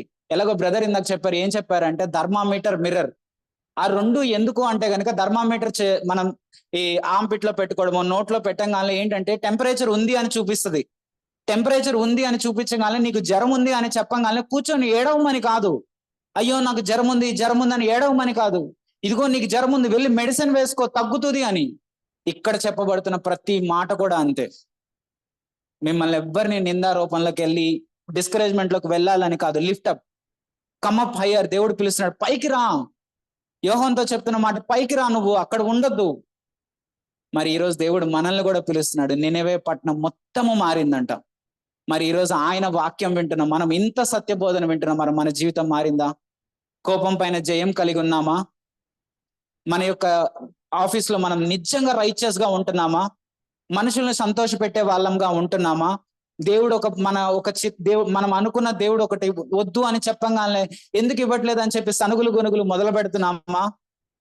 కుటుంబంలో భార్యను పరిపూర్ణంగా యేసుక్రీస్తు ప్రభువు సంఘమును ప్రేమించినట్టు ప్రేమించగలుగుతున్నామా? భార్యలు మీ తండ్రికి విధేయులై ఉండండి అంటే నిజంగా విధేయత కలిగి ఉంటున్నామా? ఇదిగో నినివే పట్టణం మనతో మాట్లాడుతుంది. ఇదిగో అంతకంటే గొప్పవాడు మీతో ఉన్నాడు. అలాగే ఇంకోళ్ళు కూడా మాట్లాడుతున్నారు. అదేంటంటే 42వ వచనంలో కూడా చూద్దాం. విమర్శ సమయమున దక్షిణ దేశపు రాణి ఈ తరము వారితో నిలబడి వాని మీద నేరస్థాపన చేయును. ఆమె సలోమోను జ్ఞానం వినుటకు భూమి అంతముల నుండి వచ్చెను. ఇదిగో సలోమోను కంటే గొప్పవాడు ఇక్కడ ఉన్నాడు. ఎక్కడి నుంచి వచ్చిందంటే ఈ రాణి దూర ప్రాంతము నుంచి వచ్చింది. దేనికోసం వచ్చింది? సలోమోను మాటలు వినటానికి. ఏమనంట, ఈ రోజు మరి అదే సలోమోను కంటే దైవ మాటలు ఇక్కడ మన చేతిలో ఉన్నాయి. Bible, Holi Bible, precious words. నిజంగా మనం చెప్పగలగాలి. దేవుడు ఈరోజు నన్నైతే నిజంగా నేను ఈ వాక్యం వింటున్నప్పుడు నాకు నన్ను అడిగిన question, who is your best companion? నీ యొక్క అత్యున్నతమైన సాంగిత్యం కలిగిన నీ స్నేహితుడు ఎవరు? నిజంగా చెప్తున్నాను, నేను గర్వంతో చెప్పట్లేదు లేదా బోస్ఫుల్ గా చెప్పట్లేదు. Because God made this in my life. దేవుడు నాలో చేసిన నా బెస్ట్ కంపానియన్ ఎవరంటే బైబిలే. The best companion in my life. ఇదే బైబుల్ ఒక రోజు నాకు బోరింగ్ బుక్. నేను రక్షణ పొందిన తర్వాత, రక్షణ పొందక ముందు మాట్లాడాల, రక్షణ పొందక ముందు అసలు బైబిలే అవుట్ ఆఫ్ క్వశ్చన్. రక్షణ పొందక ముందు నా బైబిల్ ఏంటి అంటే గనక సామ్స్ అండ్ ప్రోవర్బ్స్ అంతే. అది కూడా మాది క్రైస్తవ కుటుంబం కాబట్టి మా పేరెంట్స్ తిడతారు, తంతారు అనే భయంతో చదివేవాడిని. కానీ ఆఫ్టర్ రక్షణ పొందిన తర్వాత కూడా ద మోస్ట్ బోరింగ్ బుక్ అనిపించేది ఇది. చదవాలంటే ఒక చాప్టర్ చదవడానికి ఎంతో ఇబ్బందిగా ఉండేది. ఏంటి నాకేం అర్థం కావట్లేదు, ఏమీ చదవాలి. బట్ ఐ కెన్ టెస్టిఫై, దేవుని యొక్క కృప వల్ల మాత్రమే చెప్పగలను, this is the best companion in my life. నా జీవితంలో సాల్వ్ చేయలేని ప్రాబ్లం అంటూ ఈ బుక్ లో లేనిదంటూ ఏమీ లేదు. నాకు ఎంకరేజ్మెంట్ ఈ బుక్కే. నిజంగా నాకు ఎంకరేజ్మెంట్ ఇచ్చింది ఈ బుక్కే. నన్ను దేవుళ్ళో నడిపించింది ఈ బుక్కే. నన్ను రిబ్యూక్ చేసింది ఈ బుక్కే. నాకు నా పైన నిజంగా దేవుని చిత్తాన్ని తెలియజేసుకుంది కూడా ఈ బుక్కే. మరి అలాంటి జీవగ్రంథం మీ చేతిలో ఉన్నప్పుడు మీరేం చేస్తున్నారు? What is your best companion? నీ యొక్క అత్యున్నతమైన సహవాసం ఎవరితో కలిగి ఉన్నావు? ఆఫీస్ ఫ్రెండ్స్ తోనా, లేదా మీ కాలేజ్లో ఫ్రెండ్స్ తోనా, లేదా మీరు బయట తిరుగుతున్న మీ కమ్యూనిటీ వాళ్ళతోనా? షీబా, క్వీన్ ఆఫ్ షీబా, ఆ యొక్క సొలొమోను జ్ఞానం వినటానికి వచ్చిన రాణి ఈరోజు మన మీద నేరస్థాపన చేస్తుంది. అయ్యో, సొలొమోను జ్ఞానం వినటానికి నేను అంత దూరం నుంచి ప్రయాసతోటి రాణినైనప్పటికీ ఆయన జ్ఞానం వినటానికి నేను వచ్చానే. మీ చేతిలో అంతకంటే ఉన్నతమైన దేవుడు మాట ఇక్కడ చూడండి, మాట ఉంటది ఏంటంటే, సొలొమోను కంటే గొప్పవాడు ఇక్కడ ఉన్నాడు. మరి ఆయన చెప్తున్న మాటలు మీరు ఎలా తీసుకుంటున్నారు? ప్లీజ్ మనం మారాలి. మనల్ని కాపాడేది ఏదైనా ఉంది అంటే గనక దేవుని వాక్యం మాత్రమే. ఈరోజు నోవాహు ఎలా అయితే ఓడ కట్టాడో ఆయన కాపాడేది ఓడ మాత్రమే. మరి నువ్వేం కడుతున్నావు? నిజంగా కుటుంబం కట్టబడటానికి నిజంగా ప్రయాసపడుతున్నావా? మరి సంఘం కట్టబడటానికి ప్రయాసపడుతున్నాం. సంఘం నుంచి ఎన్నో మేలులు పొందుకుంటున్నాం. మన ప్రార్థనలు రిక్వెస్ట్ వెంటనే పెట్టగలం. నిజంగా వాళ్ళ ప్రార్థన చేయగల గొప్ప కార్యాలు జరుగుతున్నాయి మన కుటుంబంలో. మరి ఆ సంఘం కట్టబడటానికి ఏం చేస్తున్నాం? నిజంగా చెప్పాలంటే దేవుడు మనల్ని ఏమంటాడు అంటే గనక, నిజంగా సంఘం మనల్ని అంతా బ్లెస్ చేస్తున్నప్పుడు సంఘ నిమిత్తమై డోంట్ కమ్, ఎక్స్టర్నల్ గా రావద్దండి, ఏదో భావోద్వేగాలతో రావద్దు. కూర్చొని దేవుడి దగ్గరికి వెళ్ళి అడుగుదాం, దేవా నీ చిత్తం ఏంటో నాకు తెలియచేయండి సంఘం పట్ల. దానికి ఆన్సర్ ఎక్కడి నుంచి వస్తుందంటే బైబిల్లోంచి వస్తుంది. యేసుక్రీస్తు ప్రభు వారికి తన యొక్క చిత్తం ఏంటో తెలుసుకోవటం గాల్లో నుంచి ఏమీ రాలా. He read the word of God. 12 ఏళ్లకే దేవుని వాక్యం చదివాడు. నిజంగా చెప్పాలంటే మీరు చదువుదాం, ఈ రోజే చూపిస్తాను మీకు. ఐజయా, యెషయా గ్రంథము 61వ అధ్యాయము 1 నుంచి 3 వచనాలు. మరి యేసుక్రీస్తు ప్రభు వారి సమయాల్లో మీరు అందరికీ తెలుసు, యేసుక్రీస్తు ప్రభు వారి సమయంలో పాత నిబంధన వాళ్ళందరికీ ఉంది. యేసుక్రీస్తు ప్రభు వారి ధర్మశాస్త్రం మొత్తం కూడా 12 ఏళ్లకే తెలుసుకున్నారని కూడా మనందరికీ తెలుసు. మరి ఆ సమయంలో దేవుడు చదువుతున్న మాట ఇది ఏంటో చూడండి.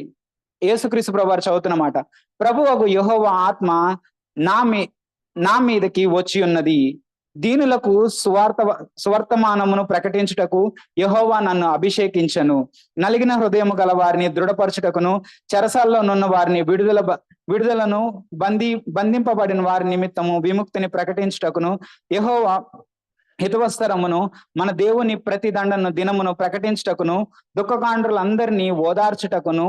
ఏంటంట? ఇవన్నీ యేసుక్రీస్తు ప్రభు వారి గురించి చెప్పబడుతున్న మాటలు.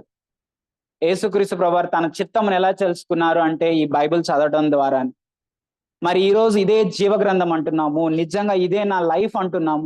మరి ఈ వాక్యం చెప్తున్న ఈ వాక్యాన్ని ఎంత తీవ్రంగా తీసుకున్నారు?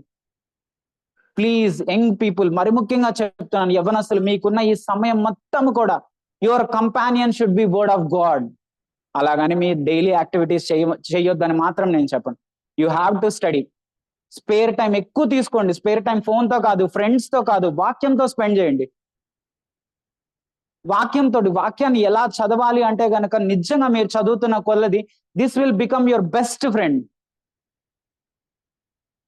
స్పేర్ టైంలో ఎక్కువ టైం పడుకోవడానికో లేదా ఖాళీ టైం కాదు. Take time and read the word of God. నిజంగా మీ జీవితాలను మారుస్తుంది. నిజంగా మన జీవితాలను దేవుడి వైపు నడిపిస్తుంది. ద ట్రూ లైఫ్ బిగిన్స్ అప్పటి నుంచే. ఇదిగో నినెవే పట్టణంనకు ఎలాగైతే నినెవే వాళ్ళు మన మీద నేరస్థాపన చేయకూడదు అనుకుంటే గనక నిజంగా మనం మారు మనసు పొందాలి.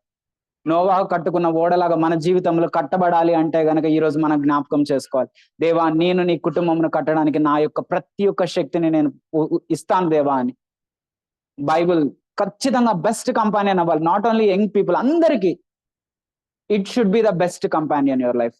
దేవుడు ఈ మాటలు దీవించిన గాక. మరి చెప్పబడిన వాక్యం నిమిత్తం ప్రార్థన చేసిన యెడల మనము క్లోజింగ్ ప్రేయర్ చేసుకుందాము.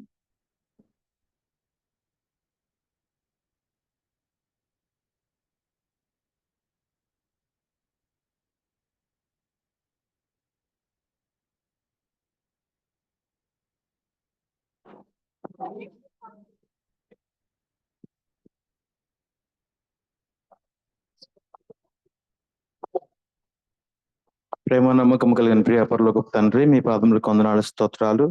జీవం గల దేవా, మరి మీరు మాతో మాట్లాడిన విధానాన్ని బట్టి నీకు వందనాలు, స్తోత్రాలు చెల్లించుకుంటున్నాం నాయన. అవును ప్రభా, సహాయం దయచేయండి. నాయన మీరు మా నుంచి ఆశిస్తున్నట్టుగా ప్రభావ మేము జీవించడానికి కృపను అనుగ్రహించండి. గొప్ప దేవుడు, కనికర సంపన్నుడు, సమస్త మహిమ మీరే పొందమని విన్న వాక్యాన్ని నాయన మా హృదయాల్లో ఫలింపు చేయమని యేసుక్రీస్తు నామమున అడిగి వేడుకొంచున్నాం పరమ తండ్రి. ఆమేన్. గొప్ప తండ్రి, ఈ నిమిషం ప్రభా, ఈ సమయం ప్రభా తండ్రి, నిజంగానే ప్రభా మరి నోవాహం చూసాం ప్రభా, నినవే వాళ్ళని చూసాం ప్రభా. తన దూర ప్రాంతం నుంచి వచ్చే ఆ యొక్క షీనా దేశపు షిబా దేశపు రాణిని చూస్తున్నాం ప్రభా. తండ్రి వాళ్ళను చూసి ప్రభా మమ్మల్ని మేము తండ్రి మా ముఖమును బూడిదలో పెట్టుకొని ప్రభా తండ్రి మా జీవితాలు ప్రభా నీకు నచ్చిన రీతిగా లేవు ప్రభా. ఇదిగో నిజంగా గొప్పవాడు ఇక్కడ ఉన్నాడు ప్రభా, మా యేసుక్రీస్తు ప్రభా మాతో ఉన్నారు ప్రభా. నిజంగా మా ప్రభా మా హృదయంలో ఈ రోజు మళ్ళీ తండ్రి తిరిగి నీ వైపు తిప్పండి. మేము తండ్రి మా ముఖమును బూడిదలో పెట్టుకొని ప్రభా నీ సన్నిధికి వచ్చి మోకాలు వేసి తండ్రి అడుగుతున్నాం ప్రభా, మమ్మల్ని మార్చండి ప్రభా, మా జీవితంలో మార్చండి ప్రభా. ఈ సంఘం ఎందుకు కట్టబడిందో, ఎందుకు ప్రభా విజయవాడలో ఈ సంఘం నిర్మించావు, దాని చిత్తము ఇక్కడ జరగాలి ప్రభా. నీ ఆత్మతో ప్రతి బిడ్డని అభిషేకించండి ప్రభా. మమ్మల్ని అందరిని ఒకరినొకరు ప్రోత్సహించి మమ్మల్ని లేవనెత్తండి ప్రభా. పాపం నుంచి తండ్రి వెనుతిరిగి ప్రభా నీ వైపు తిరిగి నీ చిత్తానుసారంగా జీవించే కృప దయచేయమని కోర్చు. నీ ఆత్మతో ప్రతి ఒక్క బిడ్డని అభిషేకించమని అతి త్వరలో రాను మా ప్రియ ప్రభు నేస్తున్నాం బతిలాడు వేడుకొని నడుచున్నాను తండ్రి. ఆమెన్. మరి విజయ్ కుమార్ అన్న వచ్చి బర్త్డేస్ నిమిత్తమై ప్రార్థన చేసి క్లోజింగ్ ప్రేయర్ చేస్తారు.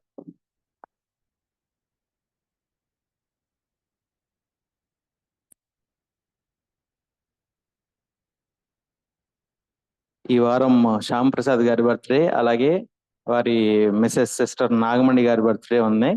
వారిద్దరి కోసం ప్రార్థన చేద్దాం. ఇద్దరిది ఈ వారమే. ప్రార్థన చేద్దాం. ప్రేమ నమ్మకం కలిగిన ప్రియాపరలో గొప్ప తండ్రి, జీవాధిపతి మీకే వందనాలు, స్తుతులు, స్తోత్రాలు. నాయన శ్యామ్ ప్రసాద్ గారి కోసం ప్రభావ మీ సన్నిధికి వస్తున్నాం. ఇప్పుడుని బట్టి నీకు వేలాది స్తుతులు, స్తోత్రాలు ప్రభా.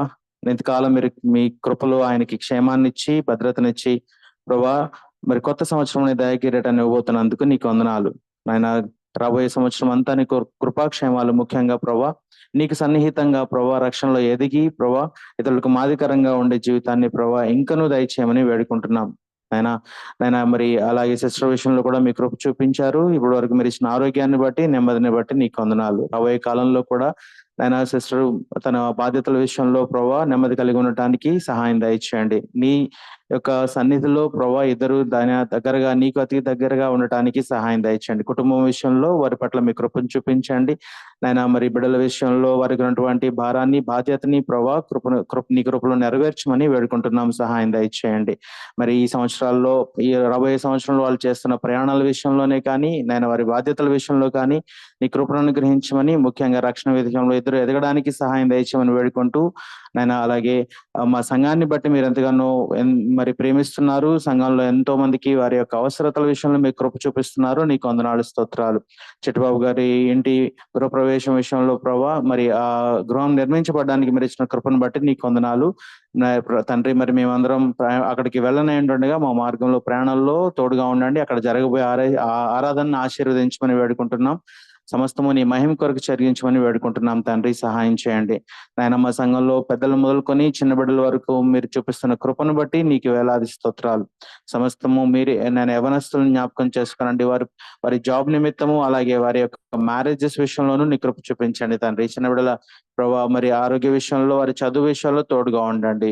కృపను అనుగ్రహించమని వేడుకుంటూ ఈ మనల్ని యేసుని నామములో అడిగి వేడుకొంచున్నాం పరమ తండ్రి. ఆమెన్.